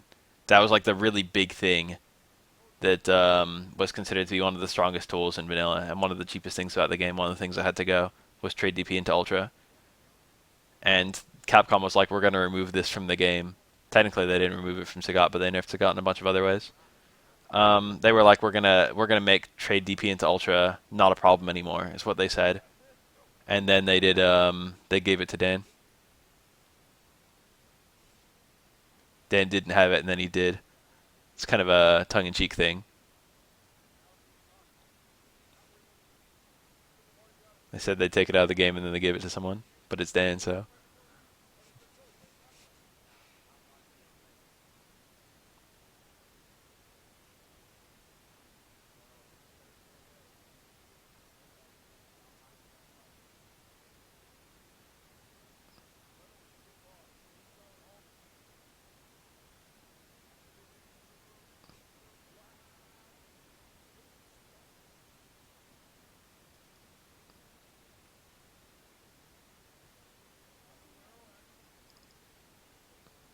I've got enough content easily for a Street Fighter Subtle Lore video, too.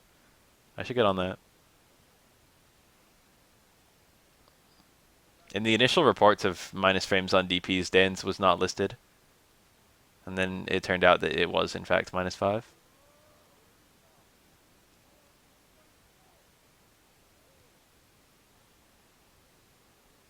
But, like, everyone thought for a second. Everyone thought at first they never nerfed it.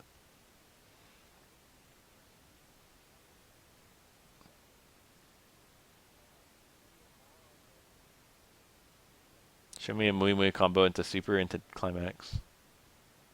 I want to see that. I want to see him get another bar. And then I want to see a max mode. Oh. Bust. This could be a Climax combo. He didn't do it. He spent the 1 bar.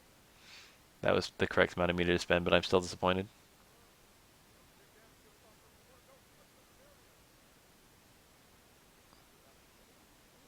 Crystal Bit's such a weird super. Oh no.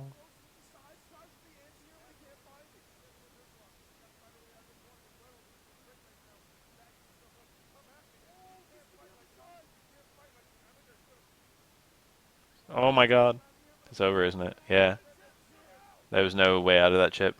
He could roll out. I don't know if it would have actually escaped. No, I'm going to bed. I'm not going to watch this shit. Later, boys.